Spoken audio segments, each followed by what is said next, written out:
they'll be able to check both Link's house and, of course, the Sanctuary. Yeah, looks like Gem is starting off at Sanctuary, getting the map. Shadyforce going to Link's house, probably heading to the uncle straight away to grab that sword. Yeah, being that it's a guaranteed sword in this particular settings configuration. Now, you don't need to configure your settings or try and do a Windows update if you're on PC. This is just the cursor sprite. We'll be pointing our way throughout Hyrule, hopefully having less of the crossed out symbol, which would be when Link or the cursor dies. Pretty great tree pull there, getting money, because we're gonna need that to buy keys. Speaking on having to buy things, Gem is going for the hula hand here. Unfortunately failed that one. We're probably gonna try again to get some money as well for just that reason, I would imagine. Yeah, and this kind of oh wow, flippers right away and over by the uncle. But trying to do the hula hand setup here for Gem, of course, for those of you who aren't familiar with it, it's the error exception handling room in A Link to the Past. There's a person by the name of Chris Houlihan who won a Nintendo Power Contest back in the late 80s and got his name put in this room. But it also happens to give you 255 rupees, and in retro mode, that's invaluable. Not only that, but in open mode, it spits you right back at Link's house.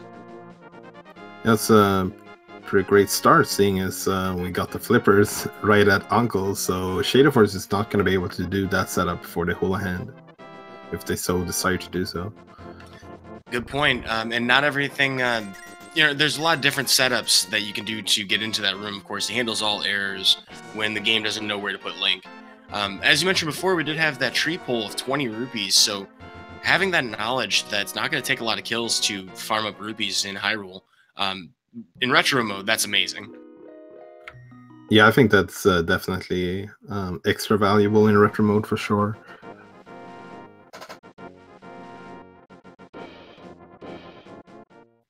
So to add a little bit of clarification to how we were describing the mode before, cash is king in this mode. Because of how the bow and arrow works as a rupee bow now, we're going to need to have a certain number of rupees to handle certain dungeons and, of course, certain challenges throughout the game. For example, in Ganon's Tower with the Garayas, also known as Mimics, you're going to have at least 80 rupees in order to take them down with arrows. And you're going to need 200 if you're going to kill Ganon with silvers. Yeah. So it's 10 arrows, or 10 rupees for each arrow, and 50 for each silver, I believe. However, if you haven't seen retro mode before, you mentioned before previously, Walter, that there are Take Any caves. The shops have also been randomized as well. 5 out of a total 9 possible shops have new stock added in, or at least rotated in, including the small keys that we're talking about, and of course, being able to buy the wooden arrow, which is a one-time purchase to unlock the arrows, which then costs 10 rupees per, like you mentioned.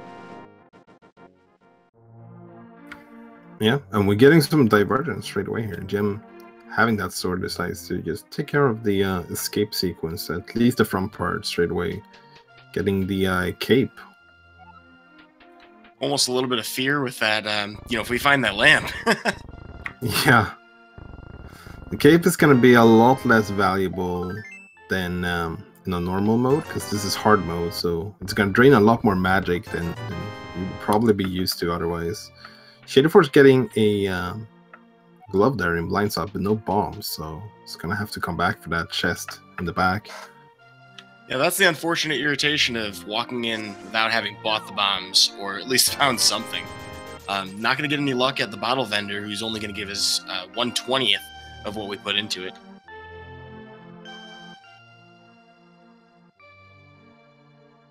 Oh, Gem getting a 8 bomb drop there at the escape. So it's not going to have to worry about bombs when heading into Kakariko.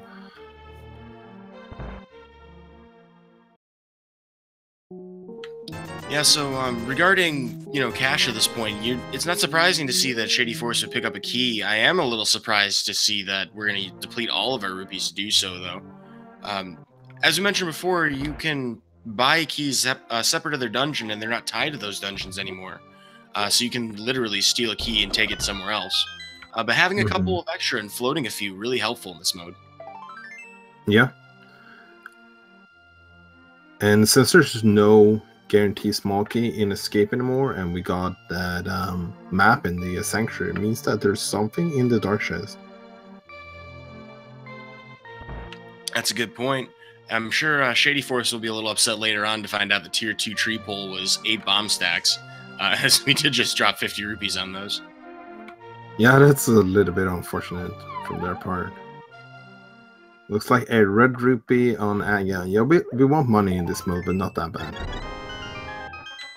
That's quite a bit of time investment. Of course, there is always the long shot possibility that Ganon will be required for us to get into the Dark World and have access around. Shady does pick up the silvers in the well, which, you know, we can only use in the Ganon fight in hard mode. Yeah, that's being hard mode. Oh, go ahead. Normally it would cost 50 rupees if we could, so I mean, it'll come into consideration later. Yeah, it would be interesting if this was not hard mode to see how much they would even use those silvers. Hey, there's that lamp we were talking about. Well, we have collective Ganon 1 climb mode, I guess, between the two of our runners. They don't know it yet. Gem probably a little closer to that than Shadyforce is, but, you know, that's going to be lingering in the back of the mind.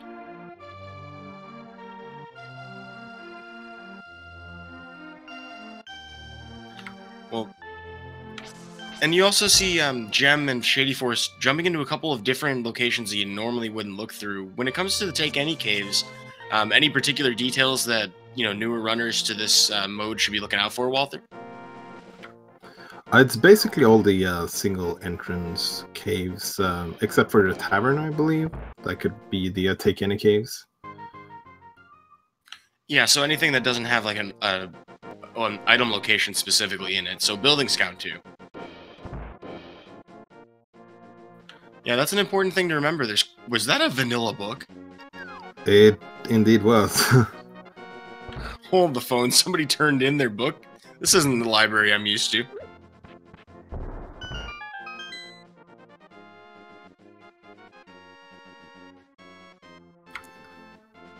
Shadyforce is doing the race game blind here. See if they get anything rewarded for doing this or not. Well, it's a potion, and it's their first bottle as well, so I'd say that's pretty good.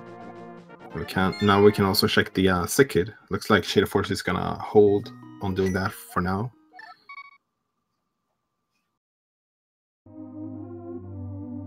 Yeah, it would certainly take a little bit of extra time to walk over there, and we're probably going to be back that way anyway.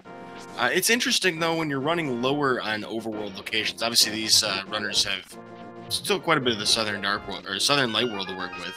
But it's interesting to skip that at this point. This is another one of those Houlihan setups for Shadyforce here. Yeah, getting those gloves, being able to set it up. So that's definitely good to get some rupees now. We'll see how much they decide to spend early on. I would probably imagine both runners might wait with spending all their money until they've been able to check Zora. But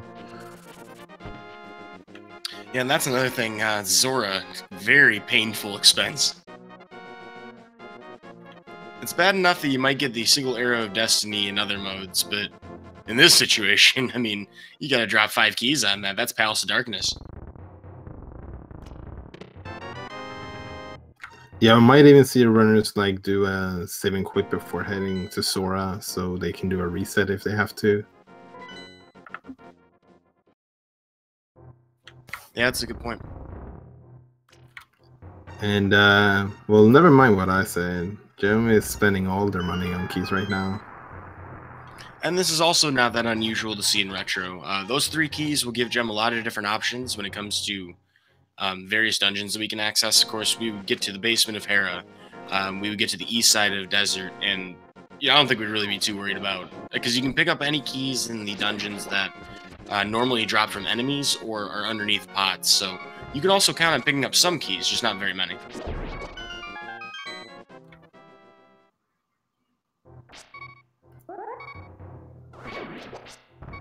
Shadyforce. Well, Shadyforce here with some very friendly mini Moldorms. Yeah.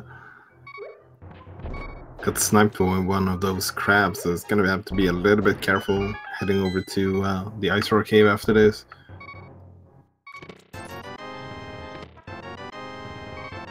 Hey, there's a small key, so you can still find small keys in Retro, and they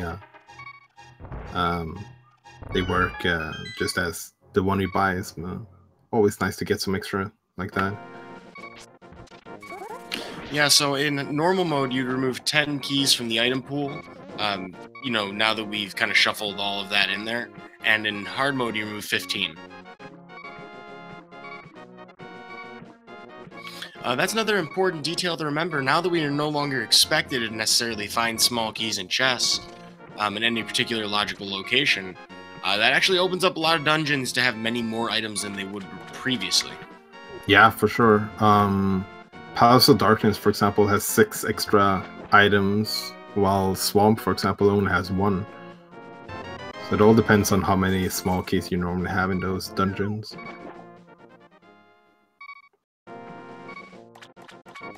Hey, there's a Moon Pearl from the Sick Kid, so that's something that Shadyforce is definitely going to have to go back to.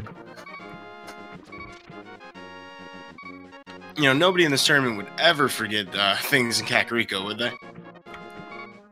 No, I don't think so.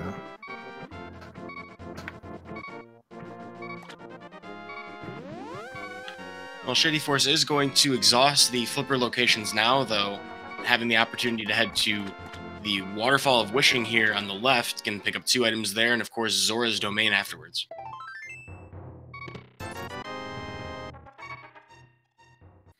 Well, isn't this a bit of a bind?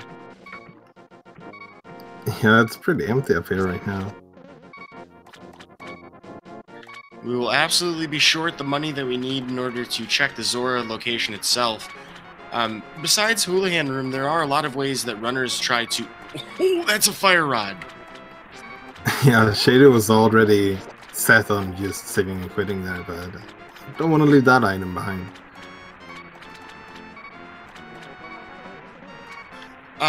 Yeah, so... Wow.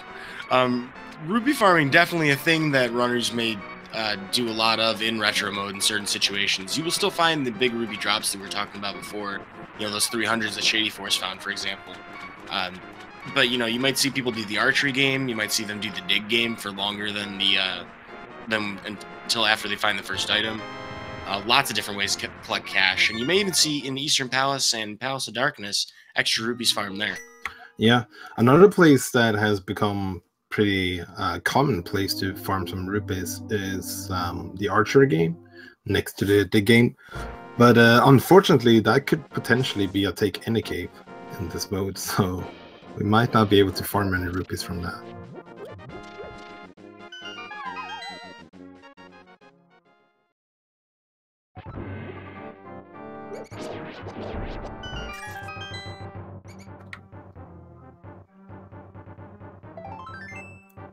And we're going to get a back half of escape check for Shadyforce here. We saw this before with Gem, so nothing of value back there. There is an item in the dark that we can get to now that we have the lamp logically, but I didn't see either runner do it. Yeah, Shadyforce hasn't done the front part yet, and by shaking that dark chest from the front part, they can save 1 key.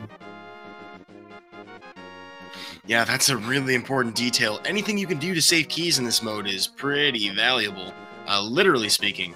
And for a good example of that would be the Hammer Yump shortcut that you can do in Palace of Darkness. Really nice way to save an extra key. Yeah, we might see a couple of those routing decisions.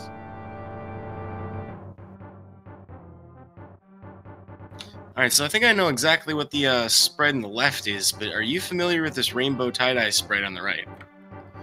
Well, I definitely seen it before, but I'm not sure what it's called. Yeah, one of the nice things about version 30 and, of course, recent versions of the randomizer is you can pick whichever spread you want to use, and they're all, oh no, Gem! Getting double bodies by those crab, that feels bad, man. Crab parties, something you might want to have if you're eating, not if you're trying to save Hyrule. But what I was trying to get to was that the sprites are, chosen within a list of maybe 100 or so. Shadyforce is apparently seeing the point in, using the cursor. I don't. Yeah.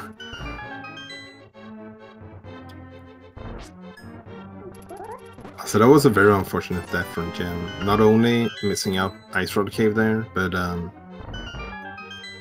the rock that you can lift up and get some money from can also be a Take Any Cave. I don't think like the main reason our runners are checking the Take Any Caves at this point is because of the sword, I would imagine. But the heart containers are also extra heart containers. So in hard mode, some of the heart containers are taken away, but with playing retro, you can get some of them back again. Yeah, and so for reference, if you haven't seen hard mode or if you haven't really followed exactly how that all works, you would normally have a maximum of 14 hearts. And that's where retro mode, as Walter's mentioning, comes into effect. Oh no, that health refill for Shadyforce. That's unfortunate. And then he looks at the green guard and oh, how the turntables. That's a pretty slow death for it, but better than saving quitting. Don't want to leave that one chest behind. It had been a little while since I'd seen the cursor sprite, and I didn't remember that's a blue screen on death. Yeah, it's a pretty creative sprite, I think.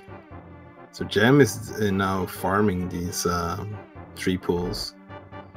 Get as much money as possible here. They might be thinking of Sora. It's a super friendly place to be farming. This is actually a lot faster than the vast majority of ways you can farm rupees.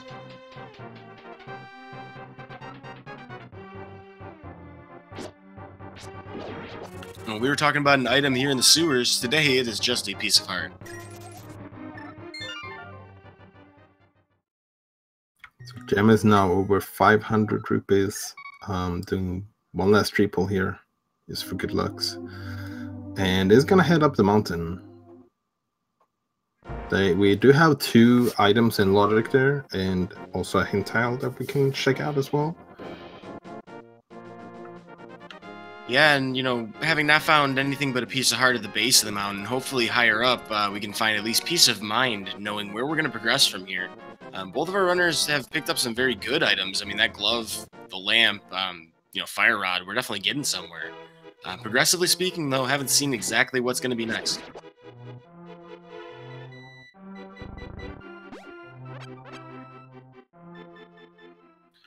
Judging by the old man, it's actually Scrooge up there. He only gave us 5 rupees for saving his life. Yeah, good thing we already have some money built up then. It looks like Shadyforce is deciding to farm some rupees as well here.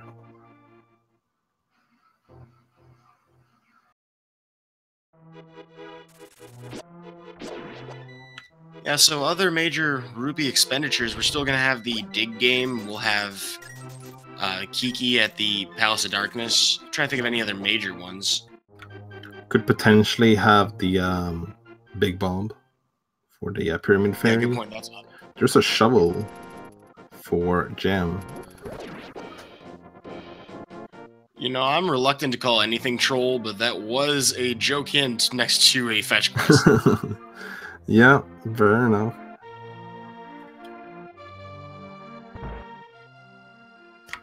Seeing as we had a vanilla book so far, maybe we're getting a vanilla flute as well. Certainly seen stranger things here in Hyrule. Of course, if you're tuning in for the first time ever, this is a Link to the Past randomizer, and we've added an extra flair to it. This is a tournament match format, so we are picking different settings strategically. Today, you were looking at Boots at the dig spot.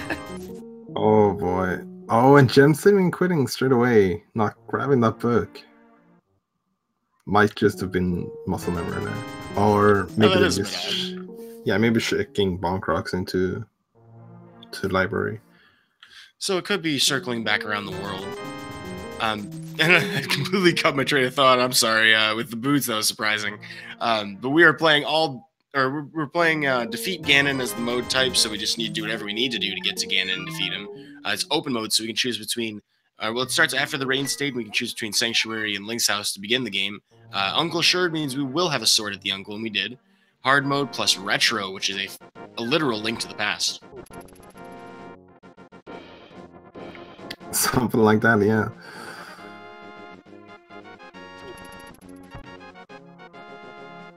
Oh, Boots, the run can truly start maybe 20 minutes in. This is pretty fast and free so far. Yeah. Let's see, it is definitely screaming, go to desert right now. We can full clear the entire dungeon. Can't say that's too often that you can do that. And maybe if I was running NMG, this is when I'd be in desert.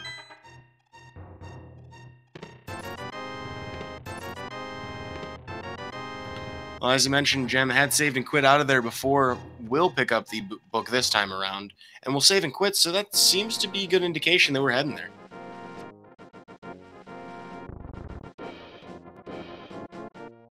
Looks like we're not heading to desert. We might be, yeah, we might be seeing a Sora play here. Gem will pick up the Fire Rod though, when heading over to Sora, so it's probably not going to be an opportunity where they want to just do a hard reset. And heading over to the Ice Rod Cave first, where Gem unfortunately took a death before, so it's going to make sure they don't miss anything important over there. Meanwhile, Shadyforce is heading into Eastern. Eastern is like one of the only dungeons that has the same number of items in Retro and on normal mode. And there's Ice Rod. It seems like a good pickup. Rather interesting timing, as Gem is also in the Ice Rod Cave, only finding a piece of heart. But yeah, I mean, that's an interesting fact. I didn't know that that Eastern functions exactly the same, because you wouldn't pick up a small key in any chest, would you? Oh, and there's our first take any cave. So to briefly explain what we're looking at there are 4 caves in Retro mode that will have either a we'll have the choice between either a blue potion refill if you have a bottle and an extra heart container. As Walter mentioned earlier, you can exceed the mode difficulty options cap on that if you're using Take Any Caves. And there is, of course, a 5th cave that will have a sword upgrade. Yeah, and that sword could very well be required to get as well. The only thing it could be required in this mode would be for the tablets, I imagine. And adding, you know, pain to misery, we find the red boomerang for 1, unfortunately. Not the better boomerang between the 2, in my opinion. It does go farther. Shadyforce does find out that someone friendly has some cash for us, so one of the NPCs. But in hard mode, those swords are important because you can only get up to tempered. There are still 4 in the pool, but the 4th one turns to rupees. So that Take Any can be really critical. Yeah, for sure. Well, we collected all these rupees. Is Gem going to be disappointed today? It's only one way to find out. Well, that doesn't seem worth it. I mean, I guess that's the same price if you go into the shop, buy it. You know, unfortunately, Zora today not going to shield us from our financial woes. Shadyforce having the shield already, the first shield, both of them do. Shadyforce is going to do an interesting damage boost strategy here in Eastern Palace Big Key room to get the vanilla Big Key. While you're in invincibility frames from taking damage, you actually cannot receive more damage. And if you're standing on a switch when you resume regular hitbox, it'll activate the switch without having to kill all the enemies in that room. Saves a nice chunk of time. Yeah, for sure. And Shadyforce is heading to the back, possibly to get some rupees. Yep, I think there's like 80 rupees in here, so seems like a pretty good deal once you're already in here.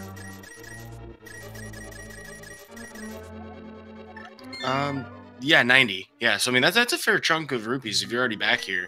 Of course, Shadyforce did choose to save and quit because we don't have that bow.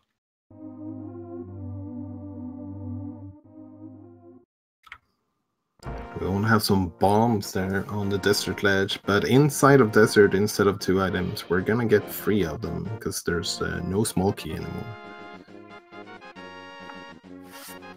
Yeah, so I mean, those number calculations of what you have available in each dungeon, that's something that a lot of runners have been tripped up on so far here in the group stage of this tournament when this mode has been available. So keep an eye out for that. We may see one of these runners leave a dungeon before they really should. Yeah, and Jim, we're gonna see some interesting routing here because this is something you cannot do in a normal mode. But already having the small key, you can just head to the right side straight away, getting, unfortunately, both of the dungeon items. Yeah, it's certainly interesting that in retro mode you can completely ignore the front half of desert if nothing's required there. You could potentially just get away with that, as you would be able to bring your own key to the back half instead of actually stealing it. Yeah, I mean, you will still need a big key, I guess. Oh, right, there is that last room before Lamolus. I forget sometimes, sometimes that you don't need the big key until that, last door. But there's only 2 where you can skip it all together. I bet you'd like to have some more bombs with some bombs on the torch there. Makes sense.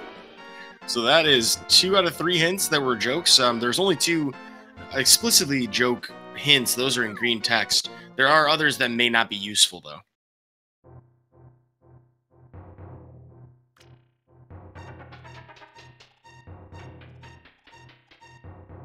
Well, Gem's moving onwards, having checked everything here in the front half of desert. We'll have the Lamolus fight ahead.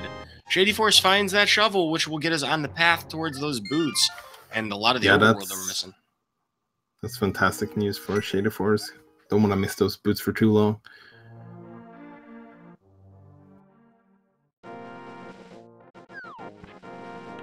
And with that, Shadyforce is actually heading towards the dig spot, which will take us right towards that book, putting Shadyforce on the same path as Gem again.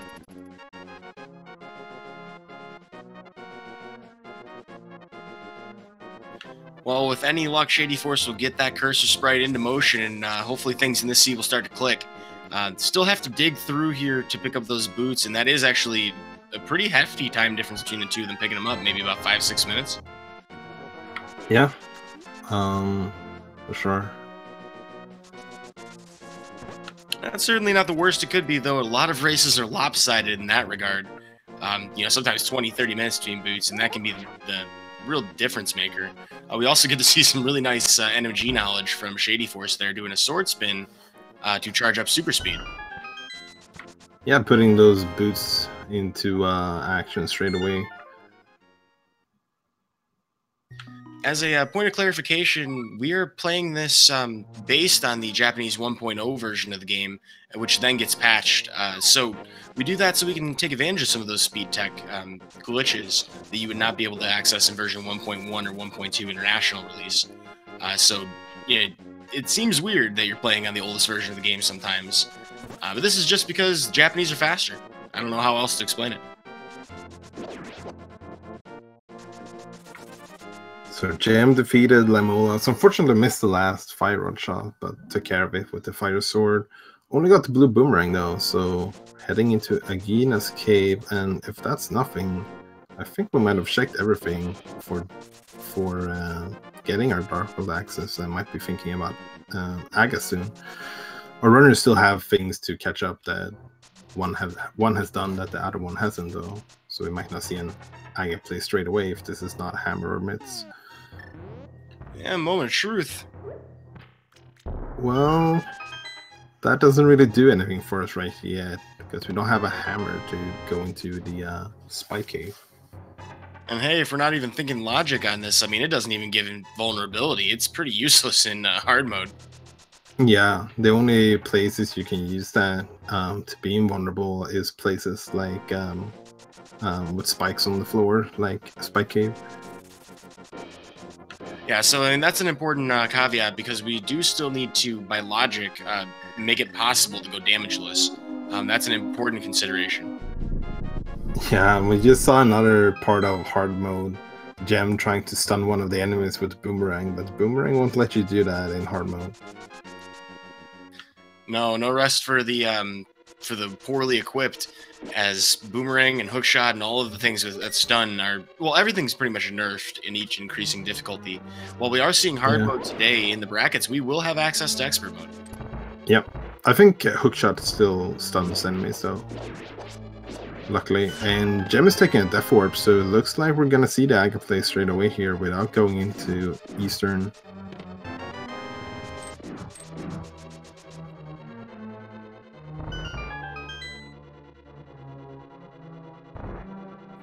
Well, this may be one of the few actual uses we have for the cape, despite being a vulnerability item. You know, the magic expense is just not worth it in most situations. Yeah. Oh, I just realized something. There's no small keys here in Aga Tower, so that could actually be our Dark World access. Could be Hammer or Mitts in here. Yes, there are 2 chests, one in the room following these gold guards here. Gem opting to just burn them down today. No Din-Din strats for him. But there's a chest in this room and one in the dark maze ahead.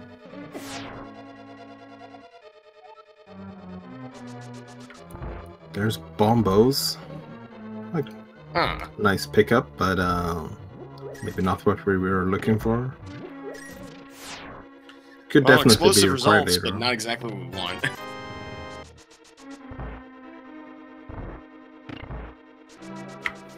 Oh, and there's Gem saving and quitting after getting both items. Unfortunately, so I do believe that he will have to go back in there again later. I'm pretty sure you're right about that, Walter. Yeah, so we've already been through everything we can do in Eastern. We've done all of Desert that we can pull off. We did South Shore, Ice Rod Cave. We've done all the bonk locations as far as I can think of. Yeah, I don't blame them for not continuing though. Only missing 1 item for Dark World access, having at the very least 5 more item locations you can check out. Yeah, it hadn't occurred to me at first that he hadn't been to the back of Sahazrula's hut there.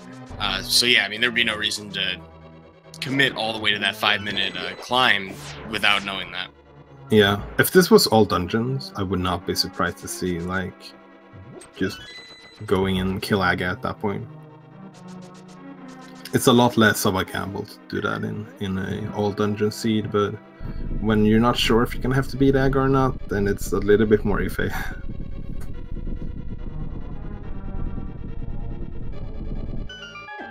Yeah, so I mean, good point. Nobody really wants to do that fight if they can avoid it, you know, in this particular setting.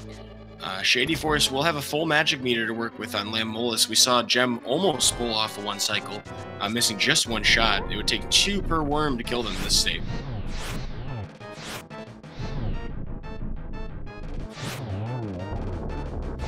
And the kick is up, and the Lamb Molus are dead.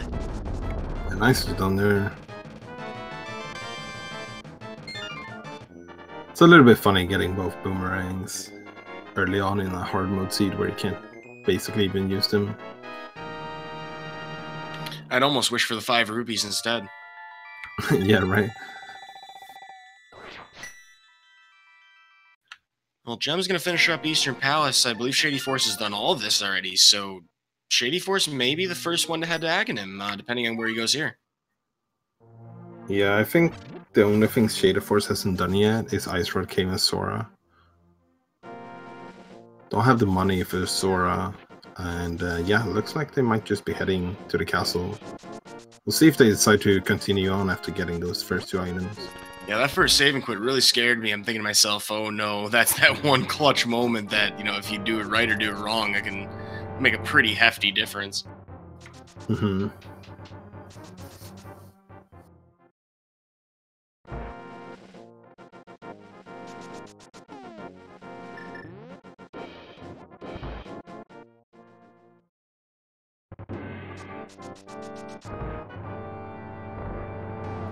So as soon as we have access to the Dark World, Pod looks very inviting because you don't have to worry about it being bow-locked too much. The only side that is bow-locked is the 2 items where you have to kill the mimics and the Helmosar himself.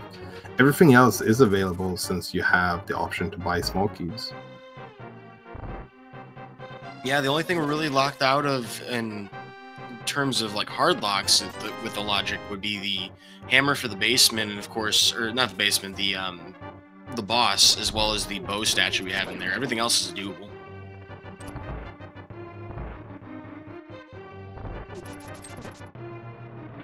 And we do see Shady Force continuing up the climb, so Shady Force will be the first one to take on Aghanim 1, which appears to be the required play. Now, as we climb the rest of this tower, we'll have a quick fight against him. Normally, this is an RNG nightmare for an NMG run, but it's actually set RNG between both runners for their first attempt at any of these bosses. Yeah, so anywhere between 0 and 15 blue balls is what we're gonna have today. I mean, I like my odds, but 1 in 32,000? I don't know. Is that the odds for getting the 15? Yeah, you have to win. You have to lose 15 straight coin flips. And Shadyforce getting another joke hint there. At the very least, game, could you give us a joke hint that you have not given us? Okay. And there's the one moment for the boomerang to shine. Oh, Shadyforce switching to the blue boomerang though, which kind of tells me that he's thinking about stunning the guard here on the bridge. That's not gonna work though. Okay, it looks like they decided they're not gonna do that. It's my personal opinion, of course, this does not reflect the reality of the game itself, but my personal opinion that Shady Force is a cultured man and really knows his blue from his red in terms of NMG.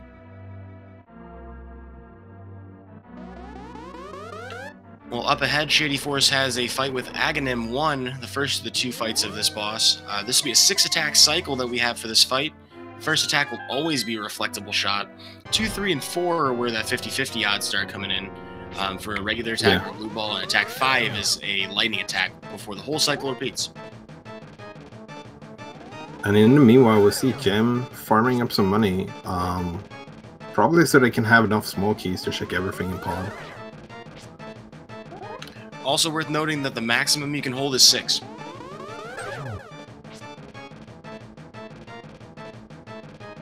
One thing I like about how Shady Force is doing his fight is, Aghanim 1, there's not a lot of time to save, but if you knock Aghanim towards the center of the arena as much as possible, you do minimize the average warp distance.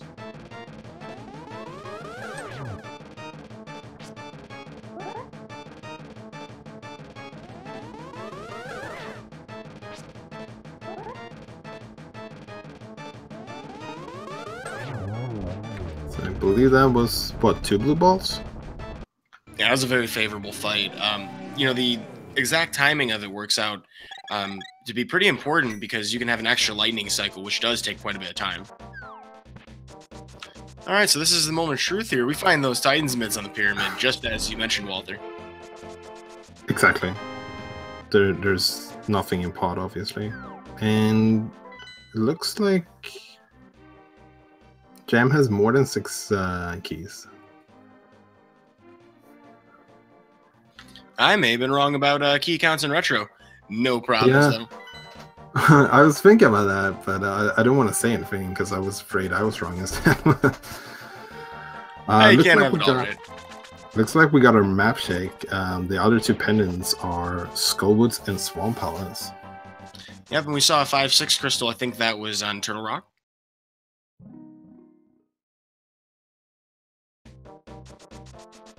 Well, as you mentioned prior, Palace of Darkness certainly seems appealing, and you've got all the keys in the world to work with. Shady Force actually only has 3, and while there are some you could potentially find in there, that's a key-dense location. Yeah. I'm almost kind of surprised to see Shady Force going in at all at this point. Me too, actually, after getting those myths. That opens up a lot of other things you can do.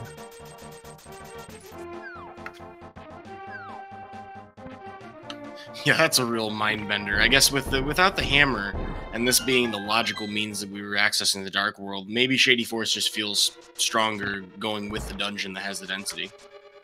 Yeah. I mean, it makes sense normally when you get myths to maybe head into pod when you're right over there. but they're gonna have the Aga portal as well, so there's always gonna be a fast way back to that side of the Dark World.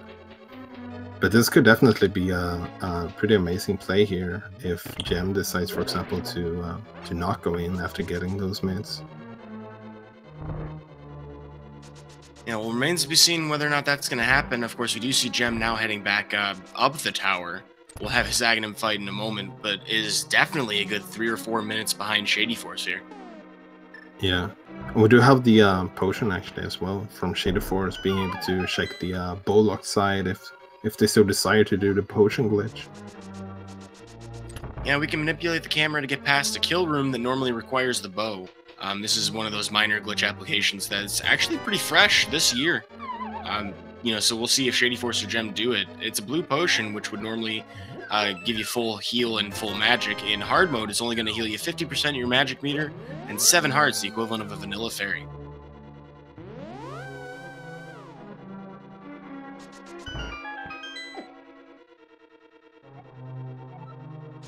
That's our 4th joke hint so far. This hint system is not messing around with our runners today.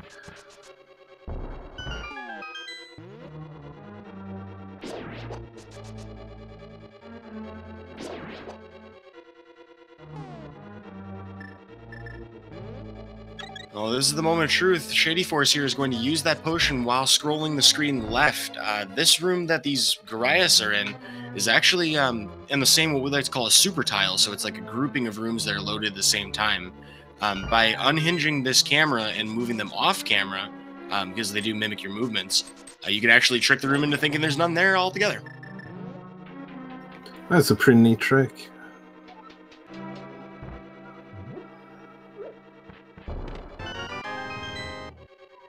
So anything that's in here is not in sequence.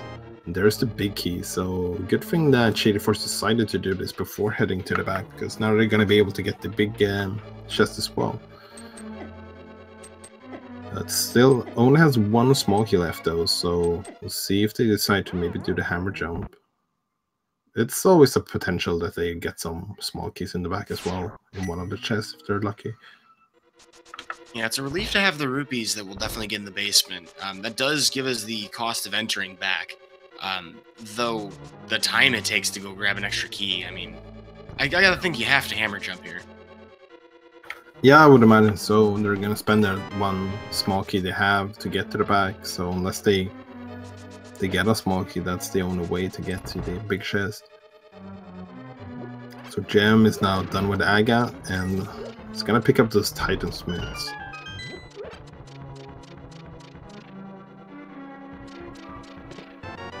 And looks like Gem is not saving quitting as well. Did buy all those extra small keys, so might want to put them to use. Well, Shadyforce effectively dragging and dropping these rupees into his wallet. We'll also be picking up, you know, these 2 chests. We'll probably be checking the Dark Maze on the way back. It would be a good time to be doing a north end bomb jump. Now, with a cursor, I don't know how difficult that lineup's going to be for him. That's something you want to practice. Yeah, and Shadyforce also picked up a small key here, so that was pretty nice. Being able to check the harmless hellway as well. Well, we'll do the full loop, and it is hammer jump time. So, of course, this is a 2-pixel perfect bomb jump. Very difficult to line up. Some people use the sword. Shadyforce here is just going to pause buffer until we get into the exact Y pixel for the bomb. And then just a matter of resetting yourself here should be a good jump. Very nicely done. Getting some bombs out of that big chest, so don't have to worry about the sequence break too much. But those bombs are not lacking the bow. Yeah, so this will be pretty much everything we can get here right now. Shadyforce is going to save and quit out of here with nearly 500 stack in his pocket. Definitely a lot of keys to buy. Yeah. My pot was pretty empty. It was fortunate that we at least got some of our money back. Did we pick up a 300 stack in there? Or was it 100 stack, maybe? Not to my knowledge. Shadyforce did have a bunch of money before heading in and collected every single rupee in the basement. So I believe that's like almost as much as a hula hen. Yeah, that's true. You'll actually see some runners in NMG grab those rupees instead of grabbing the ones in Dark in the Village of Outcasts, because you can route it in pretty conveniently. So that's good game knowledge to know that you're going to pick up a lot of extra rupees there. I mean, you may as well get a couple keys worth. Oh, we see Gem doing the potion manipulation glitch as well. Yeah, I think that makes sense. You're already over here. Had a pretty narrow activation there. For a second, I didn't think he was going to pull that off.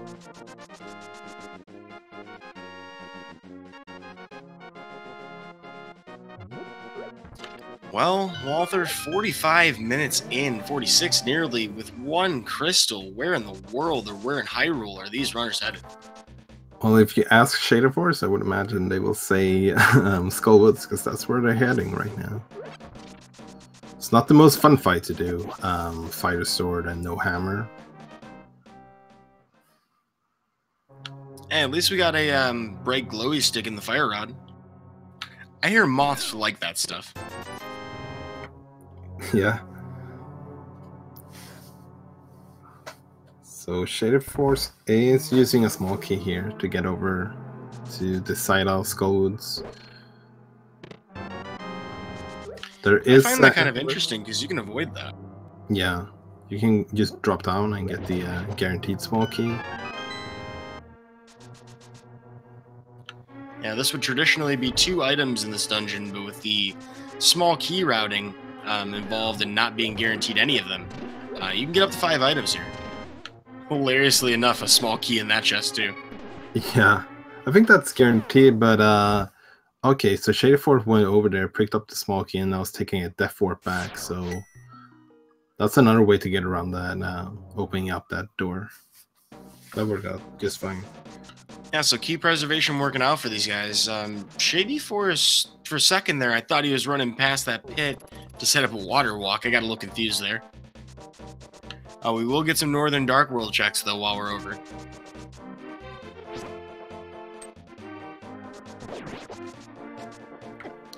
Yeah, just the 50 rupees. Probably not tempting enough to grab it. If it was 300 rupees, you might have seen him go for that. Yeah, maybe if you were just barely over 200 walking into Ganon Tower Ascent. So that'll be pretty much everything we're going to use the cave for today. Probably not going to be worrying too much more about getting through stuff like that. Shadyforce rewarded with a flute not too far away from where we find that bird in the first place. Yeah, that's a pretty great pickup. It does open up the Mire area, and oh, there's the bow as well, so wow. Funny how things work out sometimes.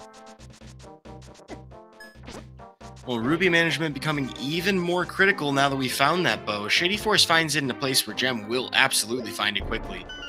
Even if it takes a little while to go to the Dark World, that's not a spot you miss.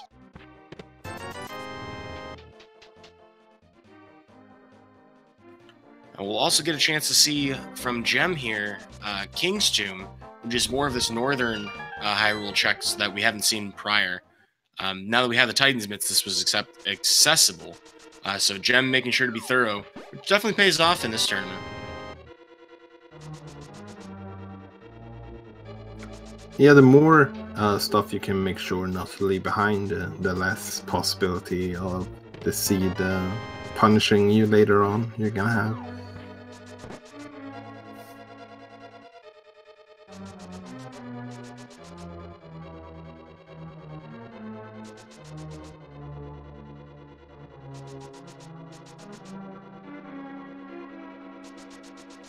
So, this dungeon,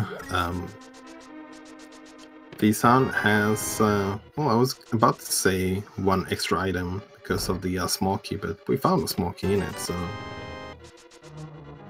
So apparently not. Rando God's not frowning, or definitely frowning upon you today. Yeah, we still have a lack of the hammer though, so we're not going to be able to check the big chest unless we happen to find that as well in here. Yeah, that's quite a bummer. Nobody likes to leave that chest in the very basement of Thieves Town. But there is the comfort, of course, knowing that we can find a little bit more in this dungeon than normal, usually. Yeah, and here we see a little bit of extra nice routing here. You don't have to go all the way to the boss room and grab that small key. You can just head to the back straight away and then pick up that small key right before you take care of Blind. Yeah, that's definitely very nice to be able to save a little bit of extra time in that hallway and just kind of casually pick it up on your way. It would be rough to miss that. These hints, though. Yeah, at least that was not a joke hint, but it's not very valuable as well. Are you sure it wasn't a joke hint? Maybe. Cash and Misery Meyer, though, we're not worrying.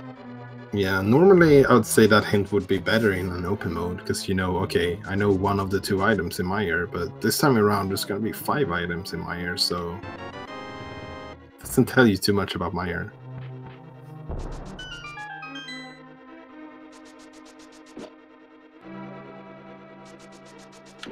You know, I gotta say, you know, when the cursor sprite is dashing, it looks, you know, like left. It kind of looks as if there's an underscore behind where the mouse is pointing on screen.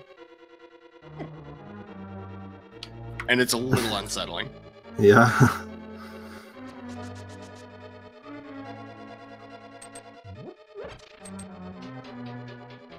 And on top of that, the boss fight we're about to have is kind of a point-and-click adventure at this point. A little bit, yeah. We can't really use the Cane of Burna to get some extra safety on that boss. We could use the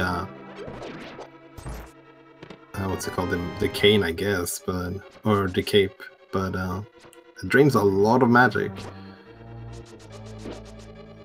Well, so I think it still does damage in hard mode, the Cane of Burna, so I think we could use that as a weapon if we wanted to. I guess we could, but I don't think anyone want to do that fight. Have to be pretty not super close. valuable if it's not healing. Yeah.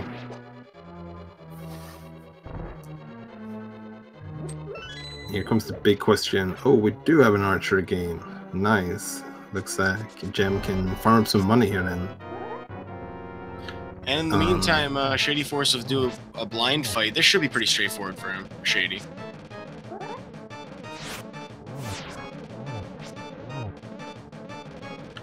That's where your NMG practice comes into play. Gem showing what is definitely not NMG practice. Arrow accuracy, getting at least some cash out of it. Yeah, I got enough to get the money back for the first game. But there we go. There's a perfect archer game. That's the eagle eye we expect out of Gem. I'm gonna keep going back for repeats. We want to have all of the keys we could have need for later on. And having already done Palace of Darkness exploration, 5 is actually a pretty nice stack.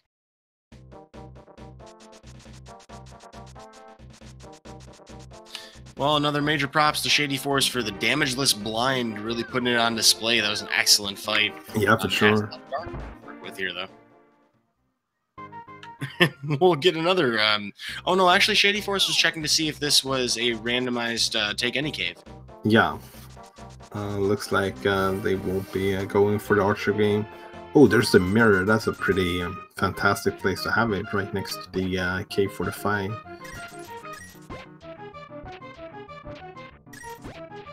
But it looks like Gem is heading up first. Can now pretty nicely return the Smith. And could activate the flute as well if they want to.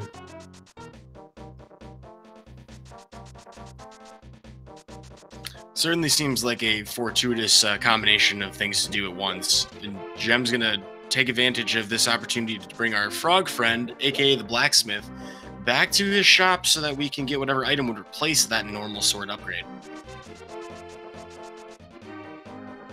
Holy moly, these runners converging with such force and speed. I mean, this is gonna be a high five here pretty quick.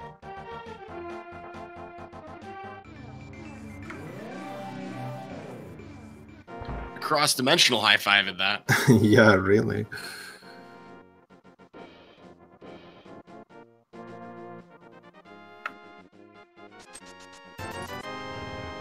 Looks like Gem is activating the mirror again here. Probably gonna free the bird. Yeah, the sequence of events we're seeing here from both runners is very nice because you can get that bird activation, you can take that flute with the chest all the way south, but Shady Force will actually diverge. Gonna walk the chest down to check cave 45. Yeah, so they'll probably do that the next time they're gonna have to go to Kakariko anyways.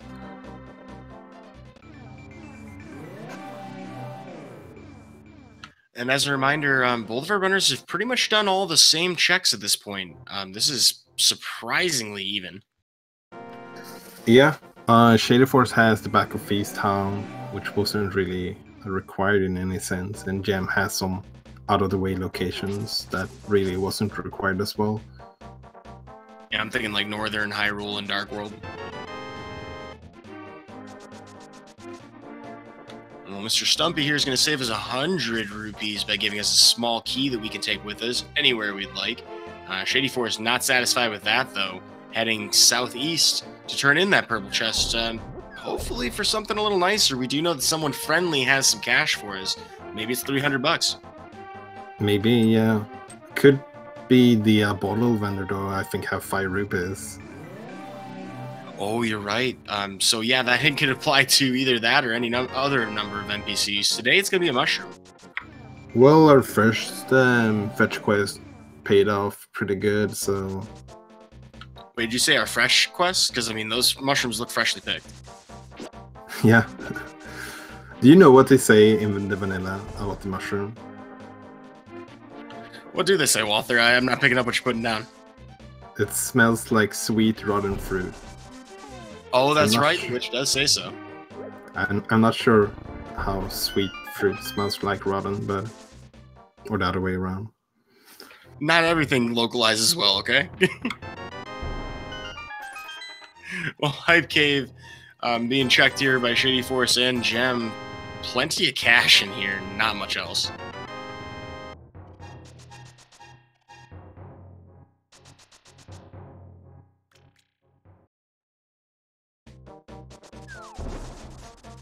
Oh, if only Gem had just left the chest where it was, Gem would be walking away a little further ahead right now. Yeah, and Shady Force is either gonna check the hint here, or maybe even going for the front part of Swamp Palace.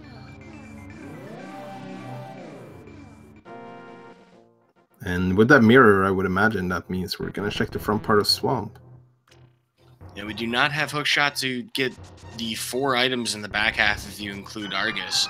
But there are definitely still items in there, and you can... Oh! Oh, that's, Combos, did you see that? Yeah, that's a pretty big reveal, but we don't have the Master Sword yet. Might be looking some extra for those Take Any Caves now. Well, it's not every day that you're looking for... Oh, that's a perfect hint there for Shady Force.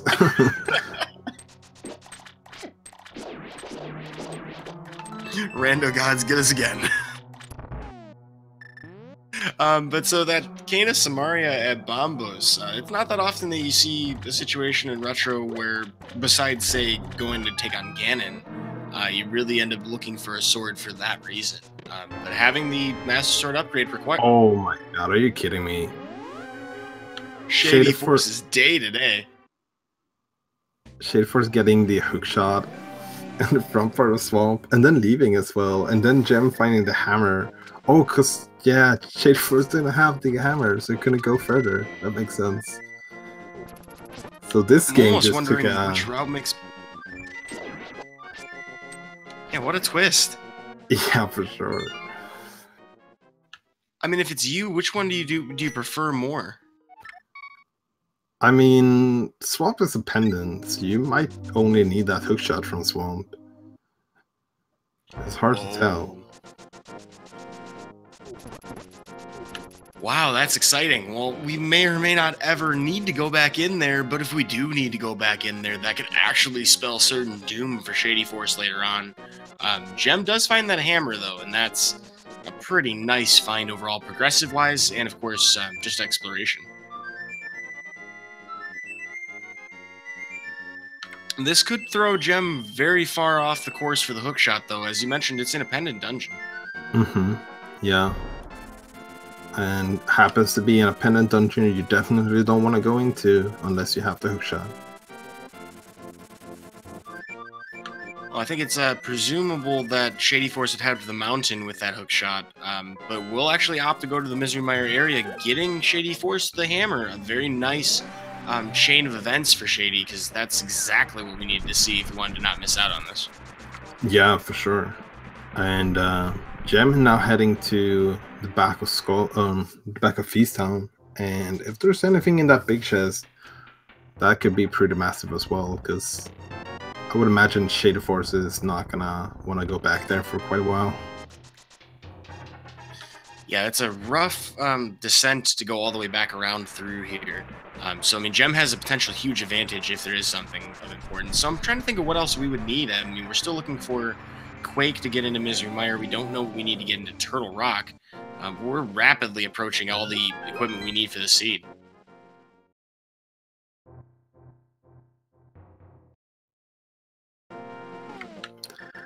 Yeah, with shadyforce, if they decide to go up to the mountain now, they could potentially full clear everything on the mountain except for the ether tablet. Or, oh, actually no, because we don't have the cane yet. We know where the cane is, but we can't get to it. Never mind. Yeah, and as a reminder, if you didn't catch the moment on prior, shadyforce did not see the hint, or not the hint, but the Bombos tablet, which has the Cane of Samaria. We'll opt to pick up a red potion, which is an interesting purchase. Rupees are hard to come by, so, and given that you're only going to heal 7 hearts from it, we only have 6 to work with. Maybe that makes a lot of sense. Yeah. This has been a stingy health seed, by the way. Yeah, it definitely has, and then we even found some of the Take Any caves, so if you don't count them, it's worse. I was downright shocked to see that Gem picked up a blue potion refill instead of a heart container. Given that, you know, it's nerfed, hard mode's probably the highest difficulty where you're ever going to want to pick one up. Mm-hmm. Yeah, I guess at the same time, they don't have to spend the money to buy the potion. It's I don't know. That's true. It's a hard decision for sure. Well, you can take any of them, and it'll be a secret between, it'll be a secret to everybody as far as which one you end up taking, unless you're on the restream.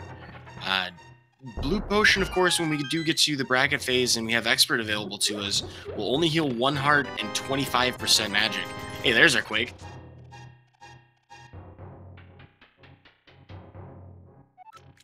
I don't believe that big chest was anything in Thieves Town. I didn't catch that with Gem. I don't think so as well. That Quake medallion is definitely a guaranteed pickup or required item for Mr. Mire.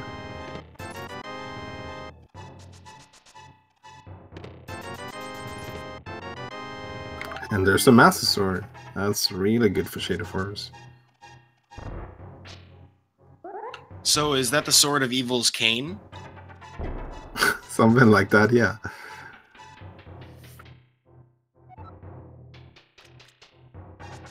Gem with a little bit of difficulty with the 3rd phase of blind, but like a pro, keeping cool and calm under pressure, like we saw in the summer tournament, going to survive that fight with no major issues. Oh boy. I'm sorry for interrupting, but did you see that floating Ganon? Yes, I did. So the ether not far away from its own tablet of you know, home location, but that's going to require us to be in the dark world in Hookshot Cave. We don't have to have the hookshot to get it, though. Yeah, and as soon as shadyforce picks up that ether medallion, they're just going to be the Cane of Samaria away from Go mode. And so it all depends on how long it takes for shadyforce to check that. In the meanwhile, Gem needs to get that hookshot and then head up Death Mountain, basically.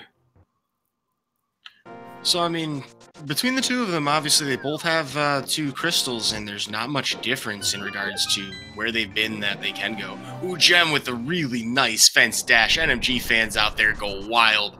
We love it.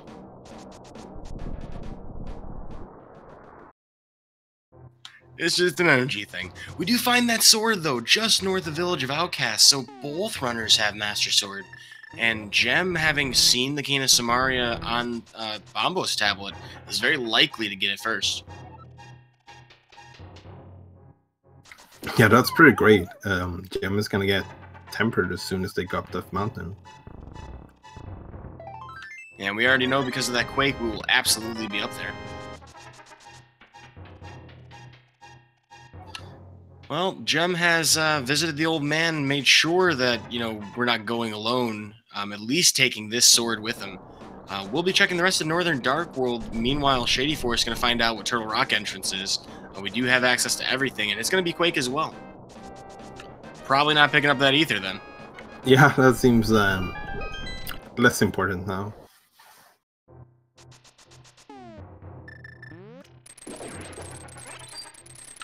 Now, we already have silver, so we're probably not going to find anything of critical value here in Hookshot Cave. We may find some health, or maybe more rupees would be pretty nice. Yeah, we do still have one of those swords on the loose as well. That could be really good for shadyforce. They might not see that take any cue. Yeah, despite how out in the open that Take Any is, it's very easy to walk past it, particularly because most of the time you're heading towards Skull Woods or towards the Northern Dark World. Really nice hookshot juke. And Gem having to do some fancy moves himself in the water here towards, you know, Swamp Palace. Actually, where we want to see Gem, but we'll get that game first. Like, this would be an opportunity to actually go into Swamp Palace. It would be a pretty hard call in one way. When you have so much else open to you, especially before you've even gone up the mountain, done most of it, but I feel like it's kind of more expected to see a save and quit or a flute here, though. Yeah, most likely. Can you believe it? There it is for Gem. That's the big item that shadyforce has no knowledge of yet. Gem will take that flute over to 5, going to head towards Palace of Darkness.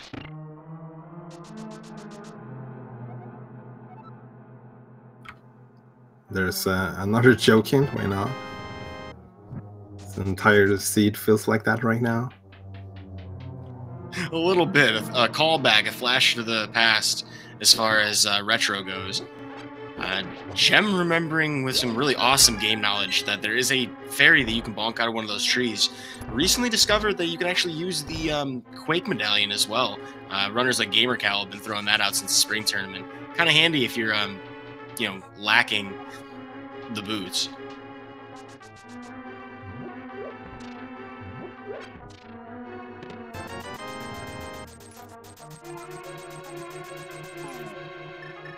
Are we gonna get any hints that have, like, significant value today? shadyforce finds out there's some cash in Mimic Cave. Certainly know where we were gonna stop anyway. Maybe he would have if he wanted that extra sword, though, so that could be useful information. Yeah.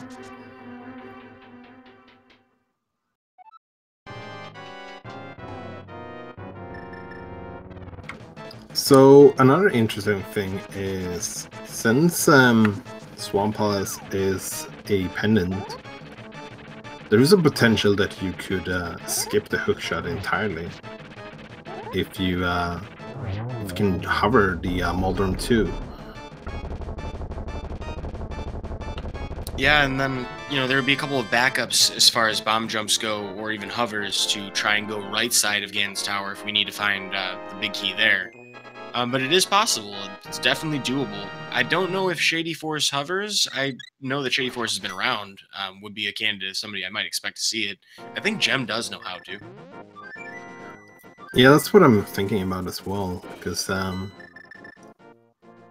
if that's the case, then the Quake medallion could be the go mode for Gem if they decide to hover, or if they can.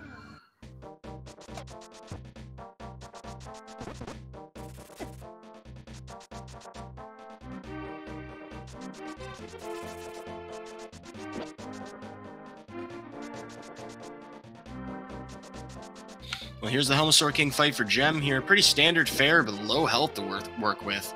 Thankfully, Blue Mail will give us a little bit of security here, but 17 smacks to the face with a hammer should be enough to beat phase 1. We can't rely on silver, so we might pump 80 rupees worth of wooden arrows into the gem here. Gem actually having some trouble hitting the gem. Yeah, decided to switch actually straight away, realizing that, I might not want to spend all these rupees. Sometimes when you're looking for a gem, trying to hit a gem, you just gotta swing for the fences. That's a lot of gems. Hey, there's 300 rupees. 300 Could have been super safe to use the use the bow in there. Gems on gems on gems.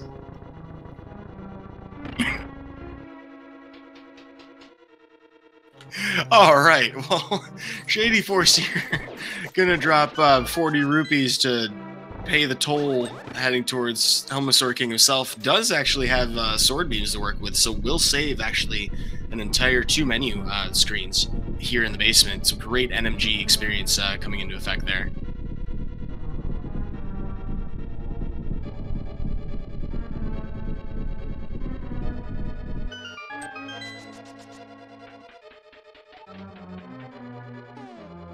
Yeah, we're seeing a little bit of murmurs about it in chat. As a reminder, if you didn't see the summer tournament, Gem actually won that tournament all out. Walked away with a $4,000 prize pool, actually. First of its kind in A Link to the Past, as this community has been growing. While our runners are kind of retreading old steps, this is a good time to mention that the best way to show some support and love for these 2 runners here on Twitch is to support them here on Twitch. Give them a follow. Of course, you also want to catch all the rest of this tournament, too. You can follow Speed Gaming and Speed Gaming 2 through 6, and ALTTP Randomizer and ALTTP Randomizer 2 through 6 as well, to catch all of the restream races that are in this tournament.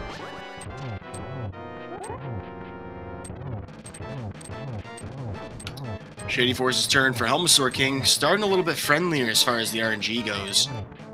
Only hit twice so far.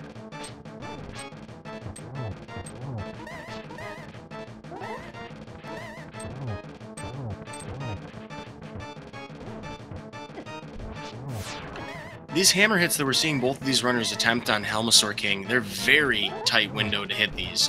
The sword slashes make a lot of sense when you get to low health. Yeah, Shady Force switching over to some spins and slashes here.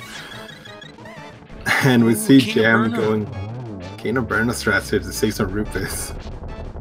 It's really interesting, especially when you're not immune to damage. Hey, I mean, if you want a poor man's Armos, that's where it's at. Gem, interestingly enough, I think it's funny that he's saving the rupees after just picking up 300 from Helma. It will successfully manage to save about 100 rupees total, though, so Gem does save a key here in Eastern Palace. Yeah, Retro definitely the only mode where you really need to manage your economy as efficiently as possible.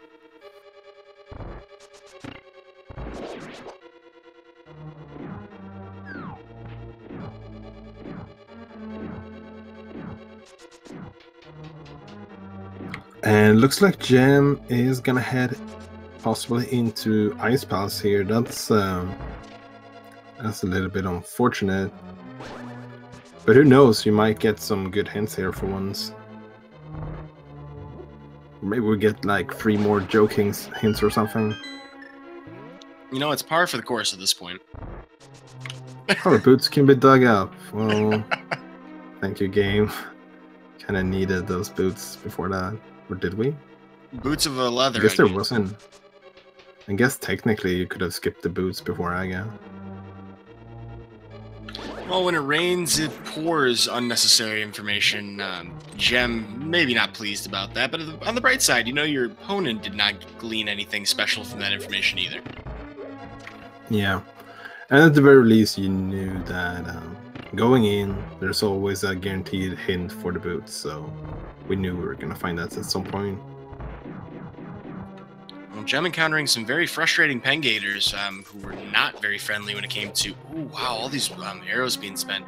But we're not friendly to being killed in that Ice Palace room. you got to be judicious with your ammo and be careful about how you kill these enemies. Shady Force is popping off a couple of extra shots here. Has the rupees to spare, but definitely needs to be careful.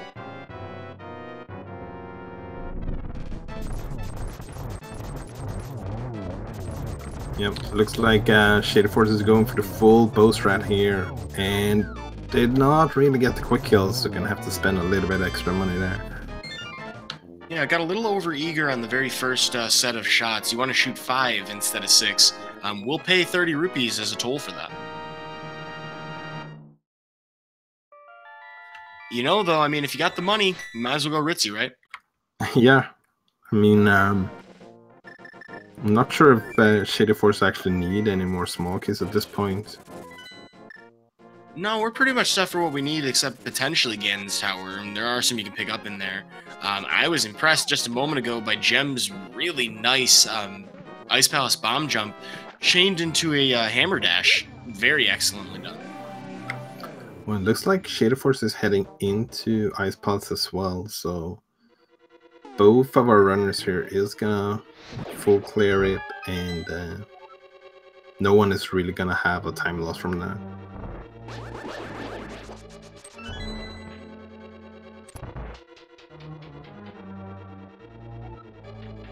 And Gem's heading further into Ice Palace, as you mentioned before. Gonna check everything here. The right side, pretty convenient to get all in one chain.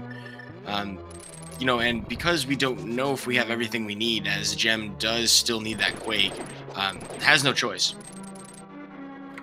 Yeah, and we have 5 items in here instead of 3, as we normally have. With all the extra items in dungeons, it definitely feels like it should reward you for just diving as many dungeons as possible, but I don't think we had a single progression item in the dungeon so far. No, it's been pretty bare. You know, you may have thought while we were on the ice tiles over there on the left side of the screen that your trackball from the 90s may have been a little gunked up. No, we're just on ice, and cursor's going to point our way towards deeper in the dungeon, hopefully. I think I'm too young to understand that reference. Uh-oh. Alright, I'm betraying my age.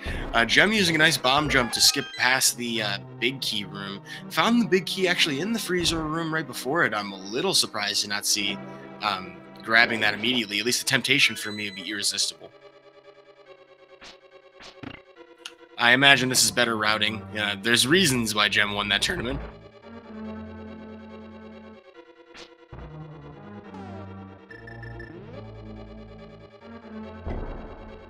Really nice bomb jump there from Shady Force as well.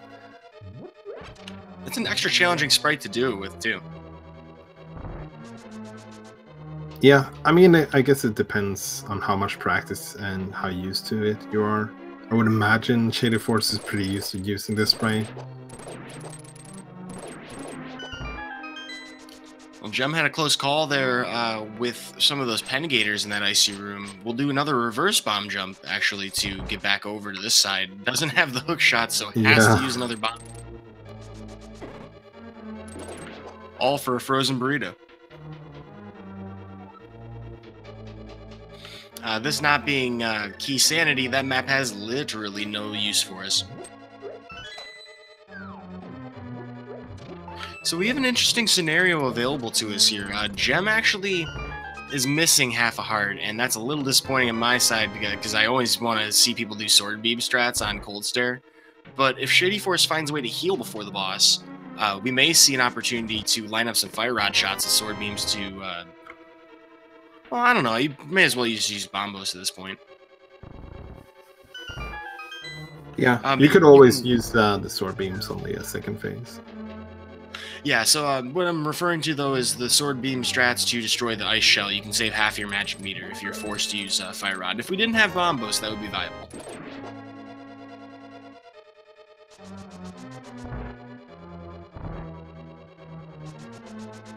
Wow, nice Gem. poke strats there from Gem.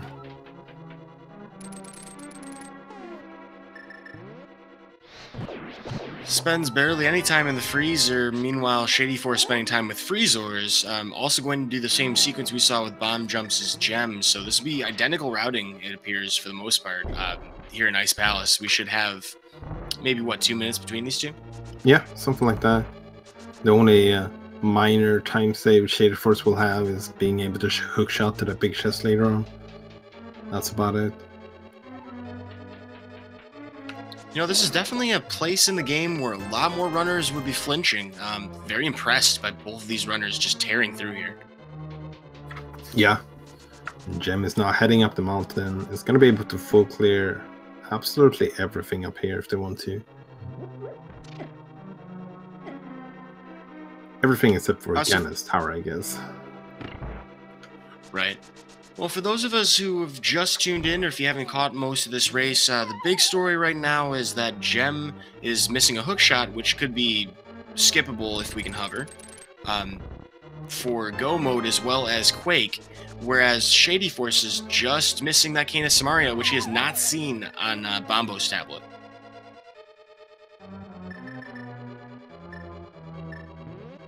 Yeah, so both items pretty much next to each other, but only one runner got each of them. Yeah, of course, the pendant hook shot, or the pendant Swamp Palace hook shot in one of the first chests, that's a kick in the head.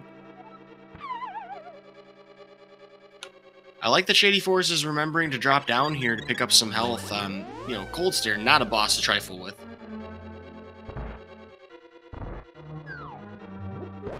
Oh, and to answer the question in chat about silvers and why they show up on the tracker, you have to activate them still manually in the menu, but they actually will not work in hard mode unless you're in the Ganon room.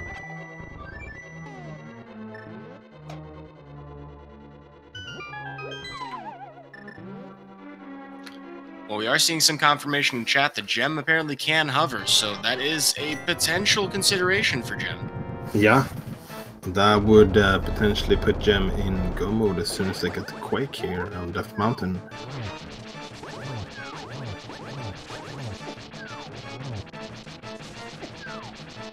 Ooh, Shady Force is gonna have to be really careful here now. Only one heart left. Good news is that we can still get a full magic and health refill from killing a boss, so it's okay to use this fire rod, you know, to full extent. Okay, it does have a blue cushion. Makes me a lot more calm about this fight.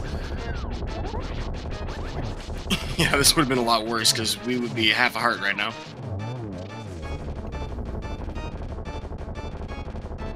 And Cold Stare down for both runners. That's 2 today. 2 runners, or two bosses that have had 300 rupee drops for us. Very, you know, generous. And that's actually going to work out very nicely as we're getting ready to finish up the last couple dungeons heading up to Ganon's tower. Yeah, definitely. And Gem is very soon here gonna get the... oh, is Gem gonna hover here? Yeah, it looks like he was attempting to do it, but then decided not to. Perhaps a scenario where Gem's having some clairvoyance, realizing that you may want to save the hover muscle for Moldorm 2. Yeah. Yeah, because Gem is still looking for that Quake medallion at the moment. We're gonna find it very soon, paired with the Tempered Sword. And hey, if you're new out there and have not seen hovering or have no idea what the heck we're talking about, Link to the Past has some interesting quirks with its movement systems. The game actually only checks to see if Link is standing over, you know, passable ground only every certain increment of frames. So if you are rapidly tapping or rhythmically tapping the A button to start charging a dash, you can actually trick the game into thinking you're on land when you're not, and you can cross over big gaps like that. The biggest one, most important one, is Moldorm 2 at the top of Ganon's tower. It's a refight of the Tower of Hera boss, but that gap's not huge, and it saves a ton of time if you don't need to find the hookshot otherwise.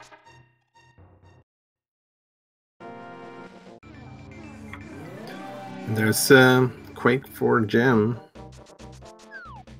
and it's gonna get the Tempered as well. This is gonna be some pretty good news. Also, I suppose that's float mode for Gem. Something like that, yeah. Tap dancing over all of the edges. I like that. Can you imagine just like Link going up, about to fight Ganon? Let me put on my tap dance shoes real quick. Oh, we got those shoes for some reason, right? Fair enough. They are red. I mean, you know, I would not be surprised at this point. I don't know any kind of animal that would have red leather in that sense, but you know, I hear you can do some pretty fun stuff with Stain.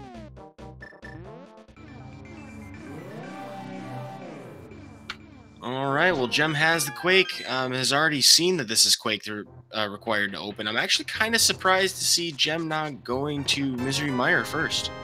Yeah. We'll see. Gem might be a little bit out of practice from the hovers, so might be checking some things on the way here, hoping to get the hook shot, and if not, just going into Ganon's tower instead. Sounds like he's having that classic moment of, well, the required item's definitely on Laser Bridge, right?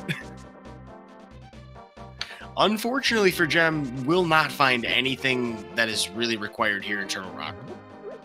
Yeah, cannot even hope for another sword upgrade. I kind of missed a hint there in Turtle Rock, though. I think there was another reference to Cash from a friendly person. Ah, okay. What is it with these hints today? Yeah, because that's something that could definitely change the course of this game if any of our runners get a hint about our last location. And Gem going the wrong way if don't have the hook shot. I gotta call some attention though. Shadyforce doing the quick warp with the bonk on the wall next to the catfish. This is a kind of little bit of NMG knowledge, but there are actually 2 of every 8 pixels that you can stand on, and when you use the mirror, will result in a half-second less time during the portal animation. Little stuff like that really does add up over a long run. And Gem really doing the most out of not having the hookshot there, going the wrong way, activating them anyways, and just barely getting through the door as they close. It's one of the weird challenges that you have in these difficult modes is you may find yourself in situations where you have to work with equipment that you're normally not limited by. Not very often you have to do that room without a hookshot.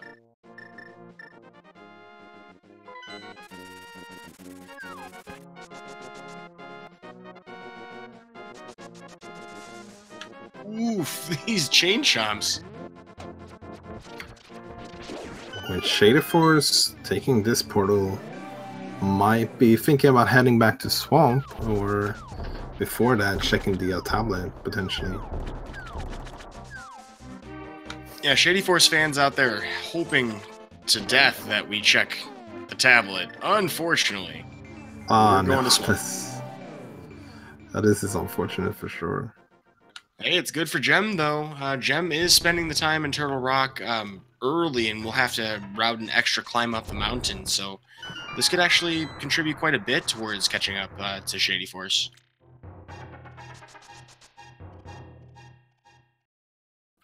At this point, I think it'd be pretty safe to say that Gem has an advantage over Shady.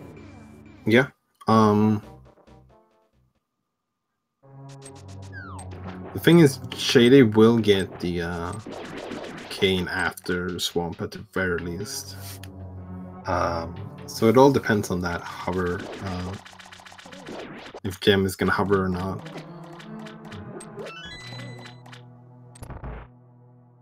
You know, I mean, I wouldn't be entirely surprised to see someone forget about Bombo's tablet, though. Yeah. Let's hope that's not a thing, but yeah, it's definitely a thing that could happen.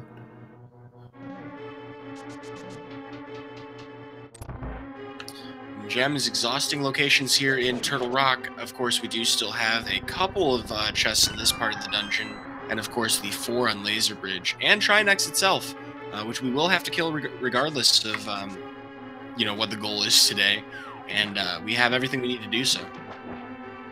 Yeah, and seeing as Gem is basically fulfilling the dungeon, I would imagine that they do not want to hover if they can do that.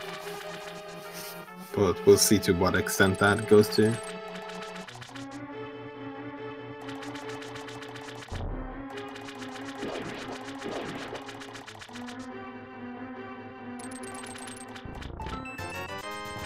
You know, I'm pretty certain that Gem saw the cache hint about Mimic Cave.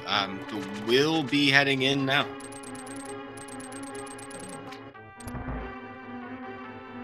Good news for Shadyforce, not bothering to spend time on everything here in Swamp. That will help a little bit. Yeah, for sure. See if they decide to... There's still a potential that they might go there after clearing out the boss here. It's funny, in Retro you can just swamp the key and basically just pay 100 extra rupees for doing that.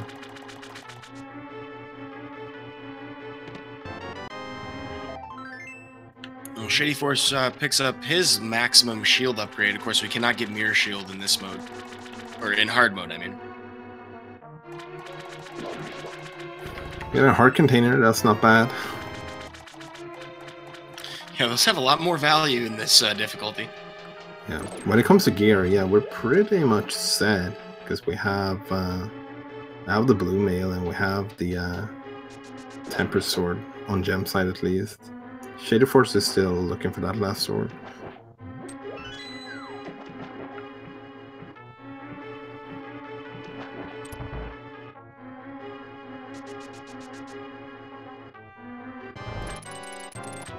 Alright, well, unfortunately for Shadyforce, no tempered sword to try and do a zero cycle Argus fight here. A lot of time spent in this boss fight compared to Gem, who will very likely completely skip this. Yeah, definitely. Well, no, absolutely will skip this, because we'd get the hookshot earlier in the dungeon anyway. Yeah, it would be quite a surprise to see Gem heading to Argus at that point.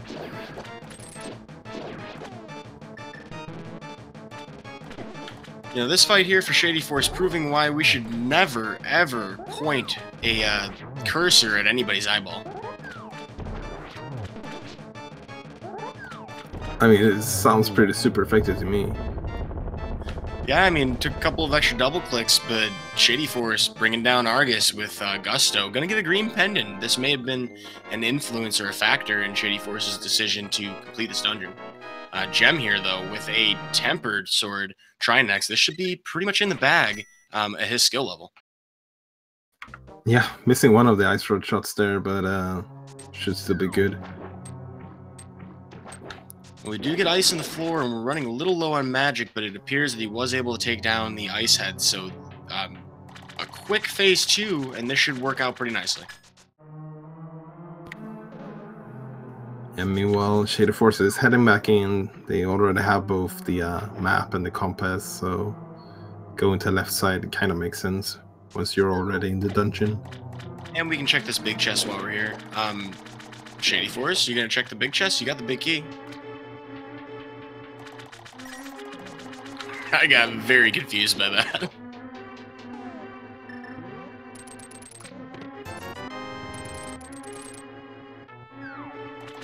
Well, effectively 20th of a key. We'll spend 20 times that to hit this switch here, and as you mentioned before, for the price of 100 rupees, you can just sink the thing. Yeah, definitely makes going to the left side a little bit more tolerable. Gem heading to Mire makes sense. Setting up the spooky Mire here as well. Yeah, that being a manipulation of an altitude variable set for a specific sprite slot. It's kind of complicated how A Link to the Past works on a coding front, but there's only so many things that can be on screen sprite-wise, and if something that's about to spawn is spawning into a slot that's already occupied, it'll force it into a different one. We can manipulate this to store altitude on a fire rod splash damage and hit switches from spooky locations. Save about 10 seconds in the basement.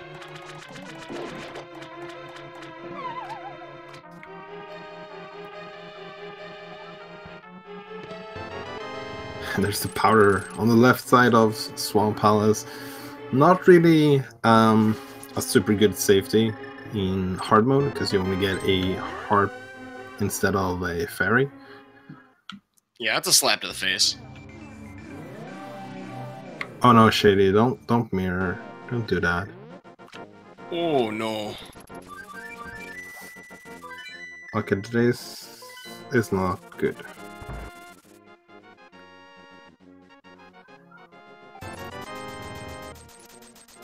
Now, I mean, we Still could have combine the blues. yeah, still have the portal at 7, so you just flew to 7, Shitty. We're always rooting for a good race, so of course, if you're wondering why we're rooting for him in that regard, we always want to see it be as exciting as possible. Shadyforce is gonna check more overworld first, though. Yeah, that's really Woods. unfortunate. Ooh, we're gonna kill Mothula.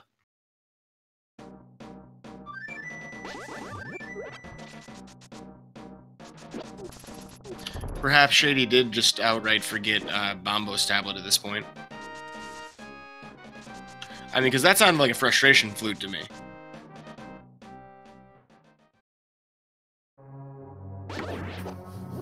Yeah, like the very unfortunate news is that Shady has just totally isolated the Bombo's tablet, which makes it a lot less likely that you want to go back there. So I guess at this point, Shadyforce's best hope is that Gem will consciously avoid Swamp Palace, go to Skullwoods and Tower of Hera before going to get that hookshot, and will refuse to do GT without hookshot. That's Shadyforce's best hope here. Yeah, Gem could even head to Ganon's Tower to search for the hookshot as well, if they really want to get that one. Yeah, double dip GT would definitely swing things back in Shadyforce's favor.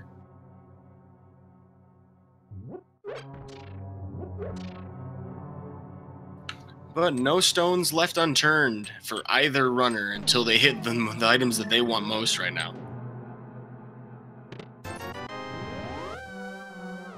I'm a little concerned that Shadyforce may even opt to go all the way into Mire to try to find that Cane of Samaria. Yeah, it could be. Who knows? Maybe that Mire hint is gonna be our first really good hint in this game.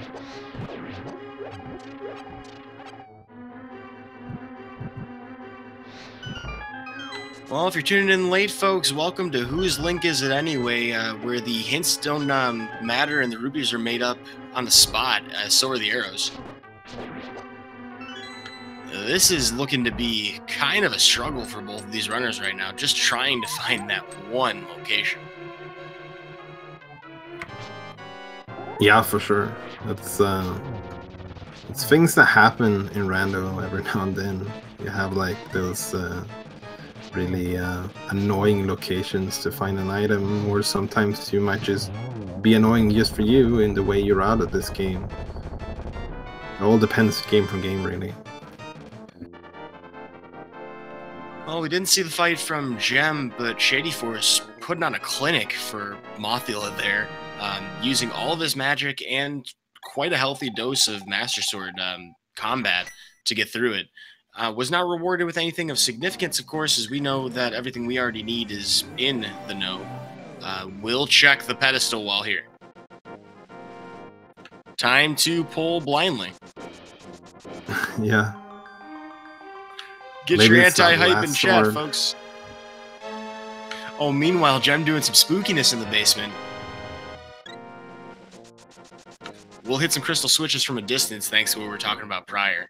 Shadyforce does get an extra heart out of this, though. I mean, there is some value. Well, there's definitely worse things you could have gotten from that. But yeah, it doesn't feel good when you're doing a blind pull of the pedestal and it's not required. Ooh, Gem, Whoa, a little bit Gem. low on hearts here.